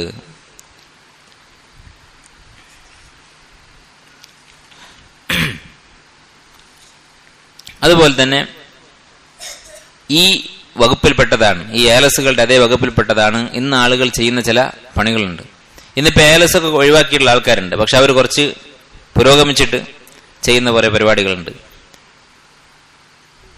കല്യാണത്തിന് ഇടുന്ന മോതിരം, വരവർത്തക്കന്മാർ തമ്മിൽ മോതിരം മാറിയാൽ ആ മോതിരം അവർ തമ്മിൽ സ്നേഹം ഉണ്ടാക്കും എന്ന് വിശ്വസിക്കുന്ന ആൾക്കാരുണ്ട്. അപ്പം അതൊക്കെ ഈ വർഗത്തിൽപ്പെട്ടതാണ്. അതുപോലെ തന്നെ കാറിലൊക്കെ ഒരു മുസാഫ് കൊണ്ടുപോയി വെക്കും. അതൊരിക്കലും തുറന്ന് ഓതാൻ വേണ്ടിയിട്ടല്ല വെക്കുന്നത്, ബർക്കത്തിന് വേണ്ടി. അതുപോലെ വീട്ടിൽ വെക്കും. അതുപോലെ തന്നെ വീടിന്റെ വാതിൽക്കൽ എന്തെങ്കിലും മോശമായ സാധനങ്ങൾ, ചെരുപ്പ് അല്ലെങ്കിൽ പഴയ എന്തെങ്കിലും കൊട, അതൊക്കെ കെട്ടിത്തൂക്കും കണ്ണീർ തടയാൻ വേണ്ടി. ഇങ്ങനെയുള്ള ശർഈയായിട്ടോ അല്ലെങ്കിൽ മനുഷ്യന്റെ പരീക്ഷണങ്ങളിലൂടെയോ തെളിയിക്കപ്പെടാത്ത എന്തൊരു സബബ് ഒരാൾ സ്വീകരിച്ചാലും അതൊക്കെ ഷിർക്കുൻ അസ്ഗറാണ്. അതൊക്കെ ഈ ഏലസിന്റെ അതേ വകുപ്പിലാണ് ഉൾപ്പെടുക. അവർക്കൊക്കെ എതിരെ നബി സല്ലല്ലാഹു അലൈഹി വസല്ലമയുടെ ഈ ദുആ ഉണ്ട്. അതുപോലെ തന്നെ ഈ ബാബിൽ നിന്ന് മനസ്സിലാക്കുന്ന മറ്റൊരു ഫായിദ, സലഫ് സ്വാലിഹ്യങ്ങൾ എന്ത് ചെയ്യും? ചെറിയ ഷിർക്കിനെ കുറിച്ച് അല്ലാഹു തആല പറഞ്ഞിട്ടുള്ള ആയത്തുകളും നബി സല്ലല്ലാഹു അലൈഹി വസല്ലം പറഞ്ഞിട്ടുള്ള ഹദീസുകളും, വലിയ ഷിർക്കിനെ കുറിച്ച് പറഞ്ഞിട്ടുള്ള ആയത്തുകളും ഹദീസുകളും ചെറിയ ഷിർക്കിനെതിരെ അവർ ഉപയോഗിക്കും. അപ്പൊ ഷിർക്കുൻ അസ്ഗർ ഒരാൾ ചെയ്യുന്നത് കണ്ടാൽ എന്ത് ചെയ്യും? ചിലപ്പോൾ അതിന്റെ ഗൗരവം മനസ്സിലാക്കാൻ വേണ്ടി ഷിർക്കുൻ അക്ബറിനെ കുറിച്ച് ഇറങ്ങിയിട്ടുള്ള ആയത്തുകൾ ഓതും. ഇപ്പൊ ഈ പനി മാറാൻ വേണ്ടി നൂല് കെട്ടിയ ആളെ കണ്ടപ്പോൾ ഹുദൈഫ റളിയല്ലാഹു അൻഹു ഓതിയ ആയത്ത് എന്താണ്? വമാ യുഅ്മിനു അക്സറുഹും ബില്ലാഹി ഇല്ലാ വഹും മുശ്രികൂൻ. മുശ്രിക്കുകളായിട്ടാണ് ആൾക്കാർ വിശ്വസിക്കുന്നത്. അള്ളാഹുൽ വിശ്വസിക്കും, പക്ഷേ അവന്റെ പുറമെ മറ്റുള്ളവർ ആരാധിക്കുകയും ചെയ്യും. ഇതാണ് അധികം മനുഷ്യരുടെയും അവസ്ഥ എന്നത് ഷിർക്കുൻ അക്ബറിനെ കുറിച്ചുള്ള ആയത്താണ്. പക്ഷെ ആ ആയത്ത് ഓതിയത് എപ്പോഴാണ്? ഈ നൂല് കണ്ടപ്പോഴാണ്. അപ്പൊ ഷിർക്കുൻ അസ്ഗർ കാണുമ്പോഴും ഷിർക്കുൻ അക്ബറിനെ കുറിച്ചുള്ള ആയത്തുകളും ഹദീസുകളും സലഫു സ്വാലിഹ്യങ്ങൾ ഉപയോഗിക്കാറുണ്ട്. അടുത്ത അധ്യായം ബാബുൻ മാ ജാഅ ഫിർ റുഖ വത്തമാഇം, റുഖിയയെയും തമീമത്തിനെയും കുറിച്ച് വന്നിട്ടുള്ള അധ്യായം. അപ്പൊ നേരത്തെ കഴിഞ്ഞ ബാബിൽ പറഞ്ഞത് അവിടെയും തമീമത്തിനെ കുറിച്ച് തന്നെയാണ് പറഞ്ഞത്. തമീമത്ത് എന്ന് പറഞ്ഞാൽ ഏലസ്. അതുപോലെ തന്നെ തമീമത്തിന്റെ കൂടെയുള്ള വദഅത്ത്, കടലിൽ നിന്ന് കിട്ടുന്ന ഒരു കല്ല് പോലുള്ള വസ്തുവാണ്. അതുപോലെ തന്നെ ഈ രണ്ട് സംഗതികളെ കുറിച്ചാണ്, തമീമത്തിനെയും അതുപോലെ വദഅത്തിനെയും കുറിച്ചാണ് കഴിഞ്ഞ ബാബിൽ പറഞ്ഞത്. ഇനി അടുത്ത ബാബിൽ പറയുന്നത് ഈ തമീമത്ത് പാടില്ല എന്ന് പറഞ്ഞു. അപ്പൊ ചിലപ്പോൾ ഒരു തെറ്റിദ്ധാരണ ഉണ്ടാകും, അതേ വർഗത്തിൽപ്പെട്ട സംഗതിയാണ് റുഖിയ എന്ന് പറയുന്നത്. അതുകൊണ്ടാണ് അദ്ദേഹം അടുത്തൊരു ബാബ് റുഖിയയെ കുറിച്ച് പറഞ്ഞിട്ടുള്ളത്. ബാബുൻ മാ ജാഅ ഫിർ റുഖ വത്തമാഇം, റുഖിയയെയും തമീമത്തിനെയും കുറിച്ച് എന്തൊക്കെയാണ് ഇസ്ലാം പറയുന്നത്, അതാണ് ഈ ഹെഡിങ്ങിന്റെ അർത്ഥം. ഖുർആനും ഹദീസും എന്താണ് പറയുന്നത്? കഴിഞ്ഞ ബാബിന്റെ ഹെഡിങ് എങ്ങനെയായിരുന്നു? മിനശ്ശിർക്കി ലുബ്സുൽ ഹൽഖത്തി വൽ ഖൈത്തി വനഹ്വിഹിമ, ഏലസും തകിടും നൂലൊക്കെ കെട്ടുന്നത് ഷിർക്കാണ്, അതായിരുന്നു കഴിഞ്ഞ അധ്യായം. ഇവിടെ ഷിർക്കാണെന്ന് പറഞ്ഞിട്ടില്ല, മിനശ്ശിർക്കി റുഖ വത്തമാഇം എന്നല്ല പറഞ്ഞത്. കാരണം എന്താ? റുഖിയ എന്ന് പറയുന്നത് ഷിർക്കല്ലാത്തതുണ്ട്. അതുകൊണ്ടാണ് അടുത്ത അധ്യായത്തിന്റെ ഹെഡിങ് ഇങ്ങനെ കൊടുത്തത്.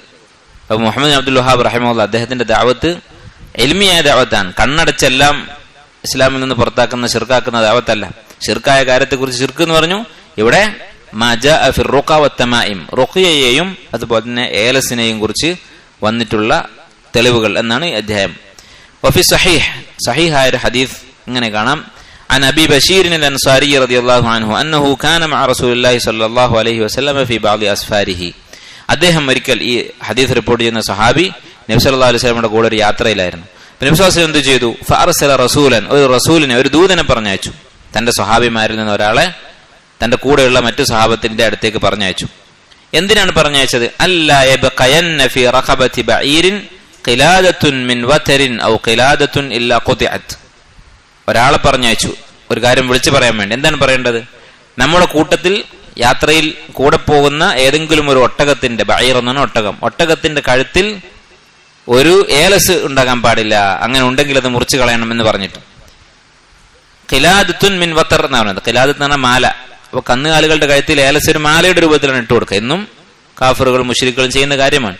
ഒരു മാല, അത് ജാഹിലിയത്തിൽ അവർ ചെയ്യാറുണ്ടായിരുന്നത് ഖിലാദത്തുൻ മിൻ വതർ. വതർ എന്ന് പറഞ്ഞാൽ വില്ലിന്റെ കയറിനാണ്, വില്ല് വളച്ചു കെട്ടിയിട്ടുള്ള കയറിനാണ് വത്തർ എന്ന് പറയുന്നത്. അപ്പൊ ഇവരെന്ത് ചെയ്യും? ജാഹിലിയ കാലത്ത് കുറെ കാലം ഉപയോഗിച്ച് കഴിഞ്ഞാൽ ആ വില്ലിന്റെ കയറ് ദ്രവിച്ചിട്ടുണ്ടാകും, ദുർബലമായിട്ടുണ്ടാകും. അപ്പൊ അത് അഴിച്ചെടുത്ത് പുതിയ കയറ് കെട്ടുമ്പോൾ പഴയത് എന്ത് ചെയ്യും?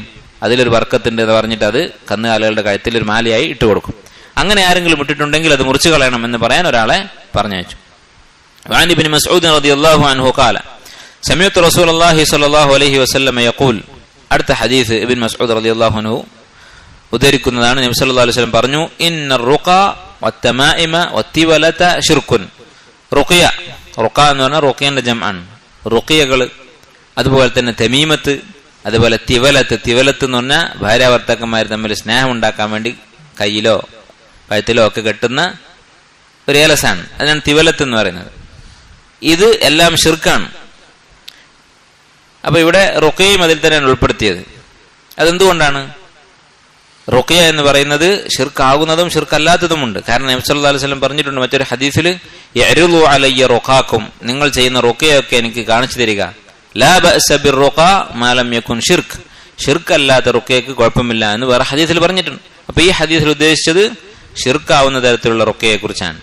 വഅൻ അബ്ദുല്ലാഹി ഇബ്നു ഉഖൈം, അബ്ദുല്ലാഹി ഇബ്നു ഉഖൈം റളിയല്ലാഹു അൻഹു പറയുന്നു, മൻ തഅല്ലഖ ഷൈഅൻ ഉകില ഇലൈഹി. നബി സല്ലല്ലാഹു അലൈഹി വസല്ലം പറഞ്ഞതായി അദ്ദേഹം പറയുകയാണ്, ആരെങ്കിലും എന്തെങ്കിലും ഒരു വസ്തു കെട്ടിയാൽ, ഒരു ഏലസ് കയർ കെട്ടിയാൽ, ഉകില ഇലൈഹി, അള്ളാഹു അവനെ അതിലേക്ക് ഏൽപ്പിച്ചു കൊടുക്കും, അള്ളാഹു അവന്റെ ആവശ്യം നടപ്പിലാക്കുകയില്ല. ഇനി ഇബ്നു അബ്ദുൽ വഹാബ് റഹിമഹുല്ലാഹ് ഈ ഹദീസിൽ വന്നിട്ടുള്ള 3 വാക്കുകൾ വിശദീകരിക്കണം. തമായിം, റുഖ, തിവല. ഈ 3 ഷിർക്കാണെന്നാണല്ലോ പറഞ്ഞത്. തമീമത്ത് എന്ന് പറഞ്ഞാൽ ഷൈഉൻ യുഅല്ലഖു അലൽ ഔലാദി, കുട്ടികളുടെ ശരീരത്തിലൊക്കെ കെട്ടിക്കൊടുക്കുന്ന ഒരു സംഗതിയാണ്. അരയിൽ ചരട്, അതുപോലെ കയ്യിൽ ഏലസ്, അതുപോലെ കഴുത്തിൽ മാലന്റെ രൂപത്തിൽ ഏലസ്, ഇങ്ങനെയൊക്കെ കെട്ടിക്കൊടുക്കും. യത്തഖൂന ബിഹിൽ ഐൻ, കണ്ണീർ തടയാൻ വേണ്ടിയാണ് അത് സാധാരണ ചെയ്യാറുള്ളത്. ലാക്കിൻ ഇദാ കാനൽ മുഅല്ലഖു മിനൽ ഖുർആൻ, ഇനി ആ കെട്ടുന്നത് ഖുർആനിൽ നിന്നുള്ളതാണെങ്കിൽ, ഏലസിന്റെ ഉള്ളിൽ ഖുർആൻ ആയത്താണ് എഴുതി വെച്ചിട്ടുള്ളതെങ്കിൽ, ഫറഖസ ഫീഹി ബഅദു സലഫ്, സലഫുകളിൽ ചിലർ അതിൽ വിട്ടുവീഴ്ച ചെയ്തിട്ടുണ്ട്, അത് അനുവദിച്ചിട്ടുണ്ട്. വബഅദുഹും ലം യുറഖിസ് ഫീഹി, മറ്റു ചിലർ അനുവദിച്ചിട്ടില്ല. വയജ്അലുഹു മിനൽ മൻഹി അൻഹു, മുഴുവനായും ഹറാമാക്കിയിരിക്കുകയാണ്. മിൻഹും ഇബ്നു മസ്ഊദ് റളിയല്ലാഹു അൻഹു, ഇബ്നു മസ്ഊദ് റളിയല്ലാഹു അൻഹു അവരിൽപ്പെട്ട വ്യക്തിയാണ്. ഇതിനെക്കുറിച്ച് വിശദമായിട്ട് നമ്മൾ പറയാം ഇൻഷാ അല്ലാഹ്. റുഖിയ എന്ന് പറഞ്ഞാൽ ഹിയ അല്ലതി തുസമ്മൽ അസായിം, മന്ത്രം എന്ന് പറയുന്ന സംഗതിയാണ്. വഖസ്സ മിൻഹ ദലീലു മാ ഖലാ മിന ശിർക്ക്, ശിർക്ക് അല്ലാത്തതായിരിക്കണം എന്ന് വേറെ ദലീലുണ്ട്, ഹദീസുണ്ട്. നമ്മൾ പറഞ്ഞു മാലം ലാ ബഅസ ബിർറുഖ മാ ലം യകുൻ ശിർക്കുൻ, ശിർക്കല്ലാത്ത റുഖിയക്ക് കുഴപ്പമില്ല എന്ന് പറഞ്ഞുകൊണ്ട്. അതുപോലെ തന്നെ ലാ റുഖിയത ഇല്ലാ മിൻ ഐനിൻ ഔ ഹുമ, കണ്ണേറിനും അതുപോലെ തന്നെ വിഷബാധക്കുമാണ് റുഖിയ ഏറ്റവും നല്ലത് എന്ന് ഹദീസ് വന്നിട്ടുണ്ട്. അപ്പൊ ഹദീസിൽ അനുവാദമുള്ളതാണ്. തിവലത്ത് എന്ന് പറഞ്ഞാൽ നമ്മൾ പറഞ്ഞു സ്ത്രീ പുരുഷന്മാർക്ക് തമ്മിൽ സ്നേഹം ഉണ്ടാകാൻ വേണ്ടി, ഭാര്യാഭർത്താക്കന്മാർ തമ്മിൽ ഇണക്കമുണ്ടാകാൻ വേണ്ടി ഉപയോഗിക്കുന്നതാണ്. അടുത്ത ഹദീസ് റവാ അഹ്മദു അൻ റുവൈഫി റളിയല്ലാഹു അൻഹു നിന്ന് ഇമാം അഹ്മദ് ഉദ്ധരിക്കുന്നതാണ്. ഖാല ലി റസൂലുള്ളാഹി സ്വല്ലല്ലാഹു അലൈഹി വസല്ലം, റസൂൽ സ്വല്ലല്ലാഹു അലൈഹി വസല്ലം എന്നോട് പറഞ്ഞു, യാ റുവൈഫി, അല്ലയോ റുവൈഫി, ലഅല്ലൽ ഹയാത സതതൂലു ബിക്, നിന്റെ ആയുസ് ചിലപ്പോൾ നീളാൻ സാധ്യതയുണ്ട്. നബി സല്ലല്ലാഹു അലൈഹി വസല്ലം മുൻകൂട്ടി പറഞ്ഞു കൊടുക്കുകയാണ്, നിനക്ക് ദീർഘായുസ് കിട്ടാൻ സാധ്യതയുണ്ട്. അതുകൊണ്ട് തന്നെ ആളുകൾ ഫസാദാകുന്ന സമയത്ത്, എന്റെ വഫാത്തിന് ശേഷം ആളുകൾ കുഴപ്പത്തിലാകുമ്പോൾ, ഫഅഖ്ബിരിൻ നാസ്, നീ ജനങ്ങൾ അറിയിക്കണം, അന്ന മൻ അഖദ ലിഹ്യതഹു, ആരാണോ തന്റെ താടി പിടിച്ച് കെട്ടുന്നത്, താടി കയർ കെട്ടുന്നത് പോലെ, സ്ത്രീകൾ മുടി കെട്ടുന്നത് പോലെ താടി വളർത്തിയിട്ടത് കെട്ടുന്നത്, ഔ തഖല്ലദ വതറൻ, അല്ലെങ്കിൽ നേരത്തെ പറഞ്ഞതുപോലെ വില്ലിന്റെ കയർ അതെടുത്തിട്ട് ബർക്കത്തിന് വേണ്ടി ശരീരത്തിൽ കെട്ടുന്നത്, ഔ ഇസ്തൻജാ ബിറജീഇ ദാബത്തിൻ ഔ അദ്മിൻ, അല്ലെങ്കിൽ മലമൂത്ര വിസർജനം കഴിഞ്ഞ് വൃത്തിയാക്കാൻ വേണ്ടി എല്ലും അതുപോലെ മൃഗങ്ങളുടെ ചാണകം പോലെയുള്ള വസ്തുക്കൾ ഉപയോഗിക്കുന്നത്, ഫഇന്ന മുഹമ്മദൻ ബരീഉം മിൻഹു, ഇത് 3 വൻപാപങ്ങളാണ്, അത് ചെയ്യുന്നവനുമായി മുഹമ്മദിന് ബന്ധമില്ല എന്നറിയിക്കണം എന്ന് പറഞ്ഞു. അപ്പോൾ ഇവിടെ നമ്മുടെ വിഷയവുമായി ബന്ധമുള്ള ഭാഗം എന്താണ്? അത് ഈ ഏലസ് കിട്ടുന്നതാണ്. ഇനി അടുത്തതായി ഒരു അസർ കൊടുത്തിരിക്കുന്നു. സഈദ് ഇബ്നു ജുബൈർ എന്ന് പറയുന്ന താബിഈയായ ഇമാം പറഞ്ഞു, മൻ ഖതഅ തമീമതൻ മിൻ ഇൻസാൻ, ആരാണോ ഒരു മനുഷ്യന്റെ ശരീരത്തിൽ നിന്ന് ഒരു ഏലസ് മുറിച്ചു മാറ്റുന്നത്, കാന കഅദ്ലി റഖബ, ഒരടിമയെ മോചിപ്പിച്ചതുപോലെയാണ്, അവനൊരു അടിമയെ മോചിപ്പിച്ചതുപോലെയാണ്. വലഹു അൻ ഇബ്രാഹിം അൻ-നഖഈ റഹിമഹുല്ലാഹ്, അദ്ദേഹം ഇബ്നു മസ്ഊദിന്റെ ശിഷ്യനാണ്. അദ്ദേഹം പറയുന്നു, കാനു യക്റഹൂന അത്തമാഇമ കുല്ലഹ, അവർ അഥവാ ഇബ്നു മസ്ഊദ് റളിയല്ലാഹു അൻഹും ശിഷ്യന്മാരും ഏലസ് മുഴുവനും അവർ വെറുക്കുമായിരുന്നു. സലഫുകൾ വെറുക്കുക എന്ന് പറഞ്ഞാൽ ഹറാം എന്നുള്ളതിന് അവർ ഉപയോഗിക്കുന്ന വാക്കാണ്. മിനൽ ഖുർആനി വഗൈറിൽ ഖുർആൻ, അത് ഖുർആൻ ആകട്ടെ മറ്റു വല്ലതുമാകട്ടെ എല്ലാം അവർ വിരോധിക്കുമായിരുന്നു എന്ന്. ഈ അധ്യായത്തിൽ ഇത്രയും ആയത്തുകളും ഹദീസുകളുമാണ്. ഇനി ഇതിൽ നിന്ന് കിട്ടുന്ന ഫായിദകൾ എന്തൊക്കെയാണ് എന്ന് നമുക്ക് നോക്കാം. ഒന്നാമത്തേത്, തമീമത്ത് ഹറാമാണ്, ഏലസുകൾ മുഴുവനും ഹറാമാണ് എന്ന് ഈ അധ്യായത്തിൽ നിന്ന് വ്യക്തമാണ്. ഇന്ന തമാഇമ വറുഖ വത്തിവലത മിന ശിർക്ക്, ഏലസും റുഖയയും തിവലത്തും ഷിർക്കാണ്. അപ്പൊ അതില് ഈ റുഖയ ഷിർക്കല്ല എന്ന് വേറെ തെളിവുണ്ട്, റുഖയയിൽ ഷിർക്കല്ലാത്ത തരം റുഖയകളുണ്ട് എന്ന് വേറെ ദലീലുണ്ട്. അപ്പൊ തമീമത്ത് ഷിർക്കാണെന്ന് ഇവിടെ പറഞ്ഞു, അത് ഷിർക്കല്ലാത്ത രൂപത്തിലുണ്ട് എന്ന് വേറെ ഹദീസൊന്നുമില്ല. അപ്പൊ എല്ലാ തമീമത്തും എല്ലാ ഏലസും ഷിർക്കാണെന്ന് മനസ്സിലാക്കാം. തമീമത്ത് ഷിർക്കാണെന്ന് നബി സല്ലല്ലാഹു അലൈഹി വസല്ലം പറഞ്ഞു, പിന്നെ ഷിർക്കല്ല, ഷിർക്കാവാത്ത രൂപങ്ങളുണ്ട് എന്ന് പറയുന്ന വേറെ തെളിവൊന്നുമില്ല, ആയത്തോ ഹദീസോ ഇല്ല. അതോടുകൂടി എന്ത് മനസ്സിലാക്കാം? ഏലസുകൾ മുഴുവനും ഷിർക്കാണ് എന്ന് മനസ്സിലാക്കാം. അപ്പൊ ഷിർക്കായ ഒരു കാര്യം സഹാബിമാരെ അനുവദിക്കോ? നമ്മൾ നേരത്തെ പറഞ്ഞു Ibn Masud Abdullah bin Amr bin al As, അതുപോലെ ആയിഷ റളിയല്ലാഹു അൻഹ തുടങ്ങിയ ചില സലഫുകൾ അത് അനുവദിച്ചിട്ടുണ്ട്. ഖുർആനാണെങ്കിൽ, ഖുർആൻ ആയത്തുകളാണ് എഴുതി വെക്കുന്നതെങ്കിൽ ഏലസാവാം എന്ന് അവർ പറഞ്ഞിട്ടുണ്ട് എന്ന് നേരത്തെ പറഞ്ഞു. അപ്പൊ സലഫ് സ്വാലിഹീങ്ങൾ ഷിർക്ക് അനുവദിക്കോ? ഷിർക്കുൻ അസ്ഗറാണ്. ഖുർആൻ ആണെങ്കിൽ അല്ലെങ്കിൽ ദിക്റുകളാണെങ്കിൽ അത് ഷിർക്കുൻ അസ്ഗറാണ് ആവുന്നത്. നേരത്തെ നമ്മൾ പറഞ്ഞു ഏലസ് രണ്ടു വിധത്തിലുണ്ട്. ആ ഏലസാണ് രോഗം മാറ്റുന്നതെന്ന് വിശ്വസിച്ചാൽ ഷിർക്കുൻ അക്ബറായി. അതല്ല അള്ളാഹുവാണ് രോഗം മാറ്റുന്നതെന്ന് വിശ്വസിച്ചാൽ ഷിർക്കുൻ അസ്ഗറാണ്. അപ്പൊ അതിനെക്കുറിച്ച് അഭിപ്രായ വ്യത്യാസം ഉണ്ടായിട്ടുണ്ട്.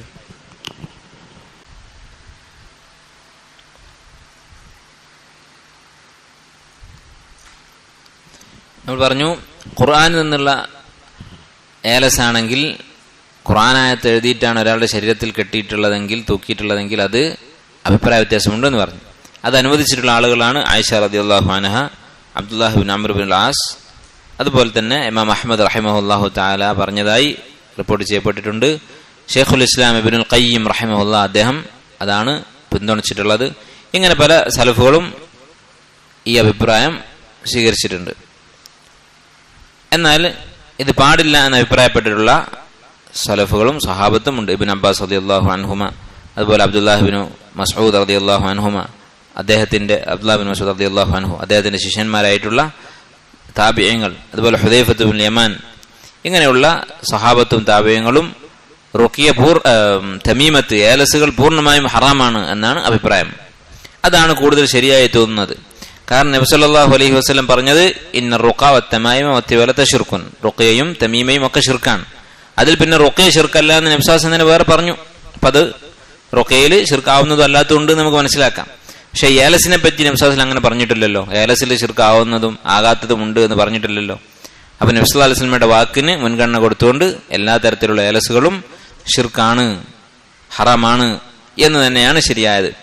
മാത്രമല്ല, രണ്ടാമത്തെ ഒരു കാരണം, ഖുർആനാണെങ്കിലും ഏലസ് കെട്ടാൻ പാടില്ല എന്നുള്ളതിന്റെ മറ്റൊരു കാരണം, ഖുർആനെ അപമാനിക്കാൻ അത് കാരണമാകും. കാരണം ഈ ആയത്ത് എഴുതി അരയിൽ കെട്ടിയിട്ട് ചിലപ്പോൾ നജസ്സുകൾ അതിലാകും, ടോയ്ലറ്റ് പോകുമ്പോൾ അത് കൊണ്ടുപോകുന്നുണ്ട്, അങ്ങനെ ഖുർആൻ അപമാനിക്കാനുള്ള കാരണമുണ്ട്. അത് ചിലപ്പോൾ വീണുപോയി ആളുകൾ നിലത്തിട്ട് ചവിട്ടും, ഇങ്ങനെയൊക്കെ സംഭവിക്കാറുണ്ട്. അതുപോലെ തന്നെ മറ്റൊരു കാരണം, നബി സല്ലല്ലാഹു അലൈഹി വസല്ലമയുടെ ജീവിതത്തിലുള്ള അദ്ദേഹത്തിന്റെ ഫിഅലിയായിട്ടുള്ള സുന്നത്ത്. നബി സല്ലല്ലാഹു അലൈഹി വസല്ലം എന്ത് ചെയ്തിട്ടുണ്ട്? റുഖ്യ ചെയ്ത് കൊടുത്തിട്ടുണ്ട്.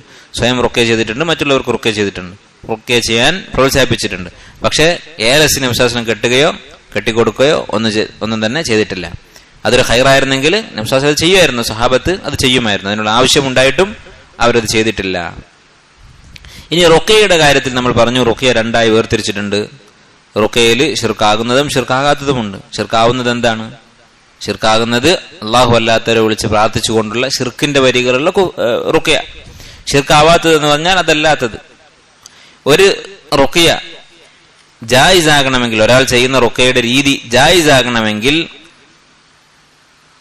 5 ഷർത്തുകൾ ഉലമാക്കൾ പറഞ്ഞിട്ടുണ്ട്. ഇമാം സുയൂത്തി റഹിമഹുല്ലാഹ് 5 നിബന്ധനകൾ പറഞ്ഞിട്ടുണ്ട്. ഒന്ന്, അത് അള്ളാഹുവിന്റെ കലാമായിരിക്കണം, അല്ലെങ്കിൽ അള്ളാഹുവിന്റെ അസ്മാവും സിഫാത്തും ഉൾക്കൊള്ളുന്നതായിരിക്കണം. അള്ളാഹുവിനെ വിളിച്ചുകൊണ്ടുള്ള റുഖ്യ ആയിരിക്കണം. രണ്ടാമത്തേത് അറബി ഭാഷയിൽ ആയിരിക്കണം, അല്ലെങ്കിൽ അർത്ഥമറിയാവുന്ന മറ്റൊരു ഭാഷയിൽ, ഒന്നുകിൽ അറബിയിൽ അല്ലെങ്കിൽ അർത്ഥം അറിയാവുന്ന ഒരു ഭാഷയിലായിരിക്കണം. മൂന്നാമത്തെ ഷർത്ത്, ഈ റുഖ്യ അവർ ചെയ്യുന്ന ഈ മന്ത്രം അത് സ്വന്തമായി രോഗം മാറ്റാനുള്ള കഴിവില്ല, നേരെ മറിച്ച് അള്ളാഹുവാണ് രോഗം മാറ്റുന്നത് എന്ന വിശ്വാസം ഉണ്ടായിരിക്കണം. നാലാമത്തേത്, ഈ റുഖ്യയിൽ ഇഅ്തിമാദ് തവക്കുൽ പാടില്ല, രോഗം മാറാൻ വേണ്ടി ഇതിനെ അവലംബിക്കാൻ പാടില്ല, അള്ളാഹുലായിരിക്കണം തവക്കുൽ. അഞ്ചാമത്തേത്, ഈ റുഖ്യ ചെയ്യുന്ന റാഖി, അത് ചെയ്യുന്ന ആള് സാഹിറല്ല, മന്ത്രവാദിയല്ല എന്നുള്ളത് ഉറപ്പുവരുത്തണം. ശിർക്ക് ചെയ്യുന്ന, പിശാചിനെ ആരാധിക്കുന്ന ഒരു സാഹിറല്ല എന്ന് അന്വേഷിച്ച് ഒരു വിശ്വസ്തനാണ് എന്ന് ഉറപ്പുവരുത്തണം. എങ്കിൽ മാത്രമേ ആ റുഖ്യ ജായിസ് ആവുകയുള്ളൂ. അതുപോലെ തന്നെ ഈ ബാബിൽ നിന്ന് മനസ്സിലാക്കാവുന്ന മറ്റൊരു കാര്യം, കണ്ണീറിന്റെ അപകടം. കണ്ണീർ എന്നുള്ളത് വളരെ അപകടം ഉള്ള ഒരു സംഗതിയാണ്. അതുകൊണ്ടാണ് അതിന് റുഖ്യ ചെയ്യാൻ പഠിപ്പിച്ചത്. നബി സ്വല്ലല്ലാഹു അലൈഹി വസല്ലം പറഞ്ഞു, ലാ റുഖ്യത ഇല്ലാ മിൻ ഐനിൻ ഔ ഹുമ. കണ്ണീർ, വിഷം, ഇതിനാണ് റുഖ്യ ഇതിന് ഏറ്റവും നല്ല പരിഹാരം റുഖ്യയാണ് എന്ന് നബി സ്വല്ലല്ലാഹു അലൈഹി വസല്ലം പറഞ്ഞിട്ടുണ്ട്. അപ്പൊ കണ്ണീർ എന്നുള്ളത് എന്താണ്? കണ്ണീർ എന്ന് പറഞ്ഞാൽ ഉലമാക്കൾ പറയുന്നത് ആ പേരിൽ നിന്ന് തന്നെ വ്യക്തമാണ്. ഒരാൾ തന്റെ കണ്ണുകൊണ്ട് ഒരു വസ്തുവിനെ നോക്കുന്നു, ആ സമയത്ത് ഇയാളുടെ മനസ്സ് അതുമായിട്ടൊരു താല്ലുക്കുണ്ട്, ഒരു ബന്ധം, അത് തനിക്കുണ്ടാവണം, തനിക്ക് കിട്ടണം എന്നുള്ള ആഗ്രഹത്തോടു കൂടി നോക്കുന്നു. ആ നോട്ടം കൊണ്ട് ആരെയാണോ അവൻ നോക്കിയത്, എന്ത് വസ്തുവിനെയാണോ നോക്കിയത്, അതിന് ഉണ്ടാകുന്ന അപകടം, അതിനാണ് ഐൻ എന്ന് പറയുന്നത്.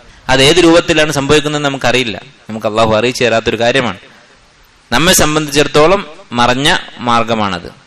ആത്യന്തികമായി അത് ഗൈബിയായ കാര്യമല്ല, നമുക്കറിയില്ല എങ്ങനെയാണ് സംഭവിക്കുന്നത്. ജിന്നുകളുടെ കാര്യം പറഞ്ഞതുപോലെ നമ്മളവരെ കാണുന്നില്ല, അവരിവിടെ ഉണ്ട്, നമ്മൾ കാണുന്നുണ്ട്, പക്ഷെ നമ്മൾ അവരെ കാണുന്നില്ല. അതുപോലെ ഈ കണ്ണീർ എന്ന് പറയുന്നതിന് അതിന്റെ ഒരു രീതിയുണ്ട്, അതെങ്ങനെയാണ് എന്ന് നമുക്കറിയില്ല. നമുക്കറിയാവുന്നത് ഇത്ര മാത്രമാണ്. ഒരാൾ ഇഷ്ടത്തോടെ, ആഗ്രഹത്തോടെ ഒരു വസ്തുവിനെ, ഒരു വ്യക്തിക്ക് നോക്കുന്നത് കൊണ്ട് ഉണ്ടാകാവുന്ന ഒരു അപകടമാണ്. അങ്ങനെ നോക്കുന്ന സമയത്ത് ബറക്കത്തിന് വേണ്ടി പ്രാർത്ഥിക്കണം. ബാറക്കല്ലാഹു ലക അല്ലെങ്കിൽ ബാറക്കല്ലാഹു അലൈക, ഇങ്ങനെ അള്ളാഹുവിനോട് ബറക്കത്തിന് വേണ്ടി പ്രാർത്ഥിക്കണം. അതിന് അസൂയ ഉണ്ടാകണം എന്ന് നിർബന്ധമില്ല. അസൂയ ഉണ്ടായാൽ മാത്രമേ കണ്ണീർ ഫലിക്കുകയുള്ളൂ എന്നില്ല. അതുകൊണ്ടാണ് ഒരു ഹദീസിൽ ഇങ്ങനെ വന്നത്, മൻ റആ ഫി നഫ്സിഹി ഔ അഖീഹി മാ യുഅ്ജിബുഹു ഫൽയുബർരിക് ഫഇന്നൽ ഐന ഹഖ്ഖുൻ. ആരെങ്കിലും സ്വന്തം ശരീരത്തിലോ തന്റെ സുഹൃത്തിന്റെ അടുത്തോ എന്തെങ്കിലും ഖൈർ കണ്ടാൽ അവൻ ബറക്കത്തിന് വേണ്ടി പ്രാർത്ഥിക്കട്ടെ, കാരണം കണ്ണീർ ഹക്കാണ്. അപ്പൊ സ്വന്തം ശരീരത്തിൽ പോലും കണ്ണീർ തട്ടും ബർക്കത്തിന് വേണ്ടി പ്രാർത്ഥിച്ചിട്ടില്ലെങ്കിൽ. നമ്മൾ ഇഷ്ടത്തോടെ എന്തെങ്കിലും നോക്കിയിട്ടുണ്ടെങ്കിൽ അല്ലാഹു മബാരിക് അല്ലെങ്കിൽ ബാറക്കല്ലാഹു ലക അല്ലെങ്കിൽ ബാറക്കല്ലാഹു ഫീക, ഇങ്ങനെ പ്രാർത്ഥിക്കണം. അതുപോലെ തന്നെ ഈ ബാബിൽ നിന്ന് മനസ്സിലാക്കാവുന്ന മറ്റൊരു കാര്യം, ഇതുമായി ബന്ധമുള്ള മറ്റൊരു വിഷയം, കണ്ണീറിൽ നിന്ന് രക്ഷപ്പെടാനുള്ള മാർഗങ്ങൾ എന്തൊക്കെയാണ്? ശറഅ അനുവദിച്ചിട്ടുള്ള മാർഗങ്ങളുണ്ട്. ഇപ്പൊ ഇങ്ങനെയുള്ള ഏലസും മന്ത്രവാദവും ഒക്കെ ഹറാമാക്കിയിട്ടുണ്ടെങ്കിൽ അതിന് പകരം ശറഅയായ റുഖ്യയും അതുപോലെ തന്നെ വേറെ ചില മാർഗങ്ങളും ഇസ്ലാം അംഗീകരിച്ചിട്ട് അനുവദിച്ചിട്ടുണ്ട്. അതിൽപ്പെട്ടതാണ് ഒന്നാമത്തേത് അള്ളാഹുവിനോട് പ്രാർത്ഥിക്കുക, അത്തഅവ്വുദു ബില്ലാഹി മിൻ ശർരിഹി, കണ്ണീറിന്റെ ഷർറിൽ നിന്ന് അള്ളാഹുവിനോട് പ്രാർത്ഥിക്കുക. നബി സല്ലല്ലാഹു അലൈഹി വസല്ലം ഹസൻ ഹുസൈൻ റളിയല്ലാഹു അൻഹുമ അവരെ കണ്ടാൽ അവരെ പിടിച്ച് അവർക്ക് വേണ്ടി പ്രാർത്ഥിക്കുമായിരുന്നു. ഉഈദുകുമാ ബികലിമാത്തില്ലാഹി താമ്മ മിൻ കുല്ലി ശൈത്താനിൻ വഹാമ്മ വമിൻ കുല്ലി ഐനിൻ ലാമ്മ.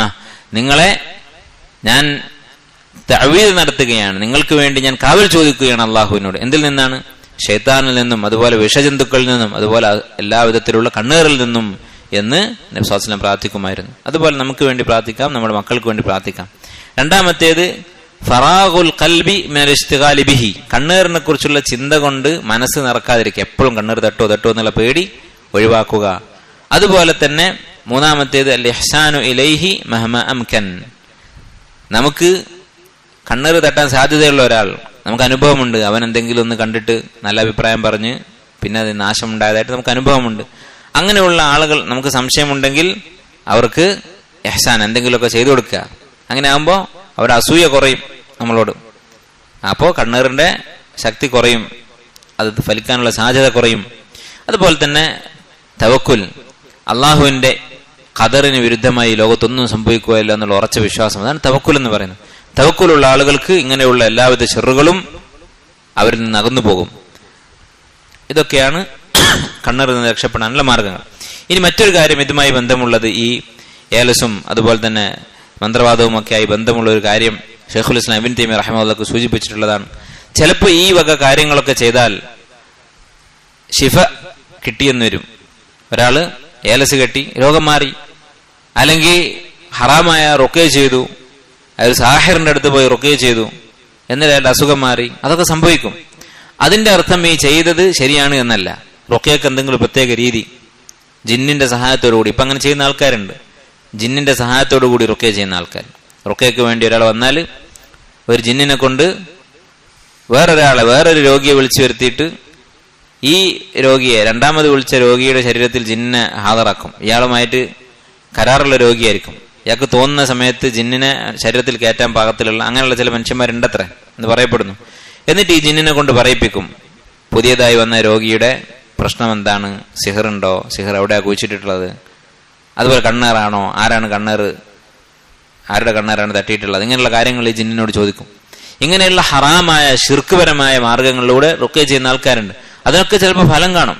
അപ്പൊ ചില ആളുകൾ പറയും എന്തൊക്കെയാണെങ്കിലും ഫലം ഉണ്ടല്ലോ, ഇപ്പൊ നമുക്ക് അസുഖം മാറുകയാണ് ഇപ്പോൾ ആവശ്യം എന്ന് പറഞ്ഞിട്ട് അങ്ങനെയുള്ള സ്ഥലങ്ങളിൽ പോകുന്നുണ്ട്. അത് ശരിയല്ല. ശൈഖുൽ ഇസ്ലാം ഇബ്നു തൈമിയ്യ റഹിമഹുല്ലാഹ് പറയുന്നു, മൊത്തത്തിൽ ആമായിട്ടുള്ള പൊതുവായിട്ടുള്ള ഒരു കായിക അദ്ദേഹം പഠിപ്പിക്കുകയാണ്. ഹുസൂലുൽ ഗറളി ബിബഅദുൽ ഉമൂർ, ചില കാര്യങ്ങൾ കൊണ്ട് ചില ലക്ഷ്യങ്ങൾ നേടുക എന്നുള്ളത് ലാ യദുല്ലു അലാ ഇബാഹതിഹി, അത് മുബാഹാണ്, ഹലാലാണ് എന്നതിനുള്ള തെളിവല്ല. നമ്മളൊരു ഹറാമായ മാർഗം സ്വീകരിച്ചിട്ട് നമ്മുടെ ലക്ഷ്യം പൂർത്തിയായി എന്നുള്ളത് ആ മാർഗം ശർഈയാണ്, ഹലാലാണ് എന്നത് തെളിയുന്നില്ല. വഇൻ കാനൽ ഗറളു മുബാഹൻ, ചിലപ്പോൾ നമ്മൾ നേടുന്ന ലക്ഷ്യം ഹലാലായിരിക്കും.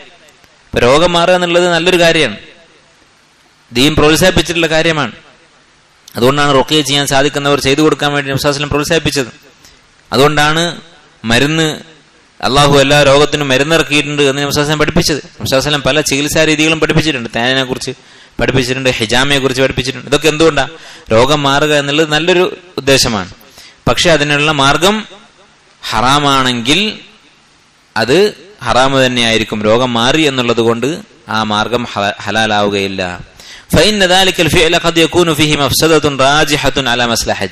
ചിലപ്പോൾ നമ്മൾ സ്വീകരിച്ച ഈ മാർഗത്തിൽ രോഗം മാറുക എന്ന ഗുണമുണ്ടെങ്കിൽ കൂടി അതിൽ വലിയ ഒരു അപകടം വേറെ ഉണ്ടാകും. ഇപ്പൊ ഒരാൾ കള്ള് കുടിച്ചിട്ട് അയാളുടെ അസുഖം മാറുമെന്ന് വിചാരിക്കുക, ആ അസുഖത്തിന് ചിലപ്പോൾ കള്ള് ശിഫയായി എന്ന് വരാം. പക്ഷെ അതിനേക്കാൾ വലിയ അപകടം കള്ളുകൊണ്ട് വേറെ വരാനുണ്ട്, രോഗങ്ങളായിട്ടും. അതുപോലെ തന്നെ അള്ളാന്റെ ദിക്ർ അതിനെ തൊട്ട് മറന്നുപോകലും, നമസ്കാരം ഉപേക്ഷിക്കലും. അതുപോലെ കള്ളിന്റെ അനന്തരഫലം നമുക്കറിയാം. എന്ത് പാപവും ചെയ്യാൻ ഒരാൾ തയ്യാറാകും കള്ളു കുടിച്ച് ബോധം നഷ്ടപ്പെട്ടാൽ. അപ്പോ ഒരു ലക്ഷ്യം നമ്മൾ നേടാൻ ഒരു മാർഗം ഉപയോഗിച്ചു, അത് നേടി എന്നതുകൊണ്ട് അത് ഹലാലാകണം എന്നില്ല. കാരണം ശരീഅത്ത് എപ്പോഴും ഒരു വസ്തു ഹറാമാക്കി എപ്പോഴാണ് അതിന്റെ ഷർറ് കൂടുതലാണെങ്കിൽ അത് ഹറാമാക്കും. ഇസ്മുഹുമ അക്ബറു മിൻ നഫ്ഇഹിമ. അതുപോലെ തന്നെ ഒരു വസ്തുവിന്റെ ഗുണം കൂടുതലാണെങ്കിൽ അതിന് ചെറിയ ദോഷങ്ങൾ ഉണ്ടെങ്കിലും ശർഅ് അത് അനുവദിക്കും. അതിനുള്ള തെളിവ് എന്താണ്? ഈ ആയത്ത് തന്നെ, കള്ള് ഹറാമാക്കിയ ആയത്ത് തന്നെ, ഇസ്മുഹുമ അക്ബറു മിൻ നഫ്ഇഹിമ. കള്ളുകൊണ്ടുള്ള ഷർറാണ് ഖൈറിനേക്കാൾ കൂടുതൽ, അതുകൊണ്ട് ഹറാം. അതിന്റെ മഫ്ഹൂം എന്താണ്? അതിന്റെ വിപരീതാർത്ഥം എന്താണ്? അതിന്റെ ഖൈറായിരുന്നു കൂടുതലെങ്കിൽ അല്ലാഹു ഹലാലാക്കുമായിരുന്നു. അപ്പോ ശരീഅത്ത് ഹറാമും ഹലാലും തീരുമാനിക്കുന്നത് ഒരു വസ്തുവിന്റെ മസ്ലഹത്തും മഫ്സദത്തും നോക്കിയിട്ടാണ്. അതുകൊണ്ട് തന്നെ അതിൽ ചെറിയൊരു മസ്ലഹത്ത് ഒളിഞ്ഞു കിടക്കുന്നുണ്ട് എന്ന് പറഞ്ഞിട്ട് ഇസ്ലാം ഹറാമാക്കിയ കാര്യങ്ങൾ ചെയ്യാൻ പോകാൻ പാടില്ല. കാരണം മസ്ലഹത്ത് ഉണ്ട് എന്ന് അറിയാഞ്ഞിട്ടല്ല അള്ളാഹ്, അതിനേക്കാൾ വലിയ അപകടമുള്ളത് കൊണ്ടാണ് അള്ളാഹു സുബ്ഹാനഹു വ തആല വസ്തുക്കൾ ഹറാമാക്കിയിട്ടുള്ളത്. ഉദാഹരണത്തിന് ഇപ്പൊ ജിഹാദിൽ അപകടമുണ്ട്, മരണം. ഒരു മുസ്ലിം മരിക്കുക എന്ന് പറഞ്ഞാൽ കാബ പൊളിക്കുന്നതിനേക്കാളും അള്ളാഹുവിന് വെറുപ്പുള്ള കാര്യമാണ്. അള്ളാഹുവിന്റെ അടുക്കൽ കാബയുടെ കെട്ടിടത്തിനേക്കാളും വിലപിടിപ്പുള്ളതാണ് ഒരു മുസ്ലിമിന്റെ ജീവൻ. ആ ജീവൻ ജിഹാദ് ചെയ്യുമ്പോൾ നഷ്ടപ്പെടുന്നില്ലേ? എന്നിട്ടും ജിഹാദ് എന്തുകൊണ്ടാണ് അനുവദിച്ചത്? നിബന്ധനകളോടെ, സന്ദർഭം വരുന്ന സമയത്ത്, സാഹചര്യങ്ങൾക്കനുസരിച്ച് ജിഹാദ് അനുവദിച്ചത് എന്തുകൊണ്ടാണ്? അതിലൂടെയുള്ള ഗുണങ്ങൾ, ഇസ്ലാമിക രാജ്യത്തെ സംരക്ഷിക്കുക, മുസ്ലിമീങ്ങളുടെ ജീവനും സമ്പത്തും സംരക്ഷിക്കുക, അതുപോലെ തന്നെ ഇസ്ലാമിക ദഅവത്ത് പ്രചരിപ്പിക്കുക, ഇങ്ങനെയുള്ള ലക്ഷ്യങ്ങൾ ഉള്ളത് കൊണ്ടാണ് അത് അനുവദിച്ചത്. അപ്പൊ ഒരു കാര്യം ഹലാലായതുകൊണ്ട് അതിലൊരു ഷർറും ഇല്ല എന്നർത്ഥമില്ല, ഒരു കാര്യം ഹറാമായതുകൊണ്ട് അതിലൊരു ഖൈറും ഇല്ല എന്നും അർത്ഥമില്ല. അതുകൊണ്ട് തന്നെ ഈ ഒരു കായിക മനസ്സിലാക്കിയാൽ ഇങ്ങനെയുള്ള സംശയങ്ങളൊക്കെ മാറും. ഒരു ഏലസ് കെട്ടിയ പിന്നെ തങ്ങളടുത്ത് പോയിട്ട് ഏലസ് കെട്ടി അസുഖം മാറി, നിങ്ങൾ എന്തൊക്കെ പറഞ്ഞാലും അസുഖം മാറുന്നുണ്ടല്ലോ എന്ന് പറയുന്നതിൽ ഒരു അർത്ഥവുമില്ല എന്ന് മനസ്സിലാക്കാം. അതുപോലെ തന്നെ റുഖ്യയുമായി ബന്ധപ്പെട്ട് റുഖ്യ എന്നുള്ളത് അത് ചെയ്താൽ അതിന് കൂലി വാങ്ങുന്നത് അനുവാദമുള്ള കാര്യമാണ്. ഒരു ഹദീസിൽ ഇങ്ങനെ കാണാം, ഇന്ന അഹഖ മാ അഖദ്തും അലൈഹി അജ്റൻ കിതാബുല്ലാഹ്, നിങ്ങൾ കൂലി വാങ്ങിയിട്ടുള്ളതിൽ വെച്ച് ഏറ്റവും ഉത്തമമായിട്ടുള്ളത് ഖുർആനാണ്. അപ്പൊ ഖുർആൻ ഓതിയിട്ട് റുഖ്യ ചെയ്താൽ കിട്ടുന്നത് വാങ്ങാം. ഇത് ബുഖാരിൽ മുസ്ലിമിനുള്ള ഹദീസാണ്. വ്യക്തമായി റുഖ്യ എന്ന് പറഞ്ഞിട്ടില്ലെങ്കിലും ഖുർആൻ കൊണ്ട് നിങ്ങൾ സമ്പാദിച്ചിട്ടുള്ളതാണ് ഏറ്റവും നല്ല സമ്പാദ്യം എന്ന് പറഞ്ഞിട്ടുണ്ട്. പക്ഷേ സലഫു സാലിഹ്യങ്ങളുടെ ചര്യ നമ്മൾ നോക്കണം. അവരുടെ ചര്യക്കെതിരാണ് ഒരാളെ റുഖ്യ ഒരു തൊഴിലാക്കുക എന്നുള്ളത്. അവരാരും അങ്ങനെ ചെയ്തിട്ടില്ല. സാന്ദർഭികമായി യാദൃശ്ചികമായി റുഖ്യ ചെയ്ത് രോഗം മാറിയാൽ അവർ കിട്ടുന്ന ഹദിയ അവർ വാങ്ങാറുണ്ടായിരുന്നു. അതല്ലാതെ ഒരു ജീവിത മാർഗമായി റുഖ്യ സ്വീകരിച്ച ഒരു സലഫു സാലിഹ്യങ്ങളിൽപ്പെട്ട ഒരാളെയും കാണാൻ സാധിക്കുകയില്ല. ഇത്രയുമാണ് ഈ ബാബുമായി ബന്ധപ്പെട്ട കാര്യങ്ങൾ. അതുപോലെ തന്നെ അവസാനമായിട്ട് ഈ ബാബുമായി ബന്ധമുള്ള മറ്റൊരു വിഷയം, ചികിത്സയുടെ ഇസ്ലാമികമായ വിധി എന്താണ്? അതിൽ ഒരുപാട് ചർച്ചകളും അഭിപ്രായ വ്യത്യാസങ്ങളും ഉണ്ട്. ചികിത്സ എന്നുള്ളത്, രോഗം വന്നാൽ ചികിത്സിക്കുക എന്നുള്ളത് ഏറ്റവും പ്രധാനപ്പെട്ട ഏറ്റവും പ്രസക്തമായ പ്രബലമായ അഭിപ്രായം ജായിസാണ്, അനുവദനീയമാണ്, അതുപോലെ തന്നെ സുന്നത്താണ് എന്നീ രണ്ട് അഭിപ്രായങ്ങളാണ്. 3 അഭിപ്രായങ്ങളുണ്ട് ഉലമാക്കൾക്ക്. നിർബന്ധമാണെന്ന് പറഞ്ഞവരുണ്ട്, സുന്നത്താണെന്ന് പറഞ്ഞവരുണ്ട്, ജായിസാണ് എന്ന് പറഞ്ഞവരുണ്ട്. അതിൽ നിർബന്ധമാണ് എന്ന് പറഞ്ഞ അഭിപ്രായം ദുർബലമാണ്. ഇബ്നു തൈമിയ്യ റഹിമഹുല്ലാഹ് പറയുകയാണ്, നിർബന്ധമാണ് എന്ന് പറയുന്നവർ എത്ര വാദിച്ചാലും ഒരു ഹദീസ് അവരുടെ മുമ്പിൽ ബാക്കിയായിരിക്കും. ആ ഹദീസ് അവർക്ക് വ്യാഖ്യാനിക്കാൻ സാധിക്കുകയില്ല, അതിന് മറുപടി പറയാൻ അവർക്ക് സാധിക്കില്ല. എന്താണ് ഹദീസ്? അപസ്മാരം ബാധിച്ച ഒരു സ്ത്രീ നബി സല്ലല്ലാഹു അലൈഹി വസല്ലം അടുക്കൽ വന്നിട്ട് പറഞ്ഞു, പ്രാർത്ഥിക്കാൻ വേണ്ടി പറഞ്ഞു. അപ്പോൾ നബി സല്ലല്ലാഹു അലൈഹി വസല്ലം പറഞ്ഞത്, ഇൻ ശിഅ്തു ദഅഉതു ലക്കി വ ഇൻ ശിഅ്തി സബർതി ഫലക്കിൽ ജന്ന. ഒന്നുകിൽ ഞാൻ പ്രാർത്ഥിക്കാം, രോഗം മാറും, അല്ലെങ്കിൽ നീ ക്ഷമിക്കുകയും അതുവഴി സ്വർഗം നേടുകയും ചെയ്യാം. അപ്പൊ അവര് ക്ഷമിക്കാൻ തീരുമാനിച്ചു. അപ്പൊ വാജിബായിരുന്നെങ്കിൽ നബി സല്ലല്ലാഹു അലൈഹി വസല്ലം ചികിത്സിക്കുമായിരുന്നു. അവിടെ നബി സല്ലല്ലാഹു അലൈഹി വസല്ലമയുടെ പ്രാർത്ഥന ചികിത്സയാണ്, പ്രാർത്ഥിച്ചാൽ രോഗം മാറും. അപ്പൊ രോഗം ചികിത്സിച്ച് മാറ്റി വാജിബായിരുന്നെങ്കിൽ അവിടെ നബി സല്ലല്ലാഹു അലൈഹി വസല്ലം അത് ചെയ്യുമായിരുന്നു. അപ്പൊ വാജിബല്ല, പക്ഷേ മുസ്തഹബാണോ അഥവാ സുന്നത്താണോ ജായിസാണോ എന്നാണ് അഭിപ്രായ വ്യത്യാസം. അതിൽ സുന്നത്താണ് എന്നതാണ് കുറച്ചുകൂടി പ്രബലമായ അഭിപ്രായം. കാരണം നബി സല്ലല്ലാഹു അലൈഹി വസല്ലം പറഞ്ഞിട്ടുണ്ട്, ഇഹ്റിസ് അലാ മാ യൻഫഉക, നിനക്ക് ഉപകാരമുള്ള കാര്യത്തിൽ നീ ഹിർസ് കാണിക്കുക എന്ന് കൽപ്പിച്ചിട്ടുണ്ട് നബി സല്ലല്ലാഹു അലൈഹി വസല്ലം. അപ്പൊ ഉപകാരമുള്ള കാര്യമാണ് ആരോഗ്യം നിലനിർത്തുക എന്നുള്ളത്. ആരോഗ്യം നിലനിർത്തിയാൽ നമുക്ക് ഇബാദത്തുകൾ ചെയ്യാൻ സാധിക്കും, ദീനിന് ഉപകാരമുണ്ട്. അതുകൊണ്ട് ചികിത്സിക്കുക എന്നുള്ളത് മുസ്തഹബാണ്. അപ്പോൾ റുഖ്യയും അതേ വകുപ്പിലാണ് ഉൾപ്പെടുക. റുഖ്യ ഒരു ചികിത്സാ രീതി, അതുകൊണ്ട് അത് മുസ്തഹബാണ് രോഗം ബാധിച്ചാൽ ചെയ്യുക എന്നുള്ളത്. ഇത്രയുമാണ് ഈ ബാബുമായി ബന്ധപ്പെട്ട ആശയങ്ങൾ. വല്ലാഹു തആല അലം. വസല്ലല്ലാഹു വസല്ലം അലാ നബീന മുഹമ്മദ് വഅലാ ആലിഹി വഅസ്ഹാബിഹി അജ്മഈൻ.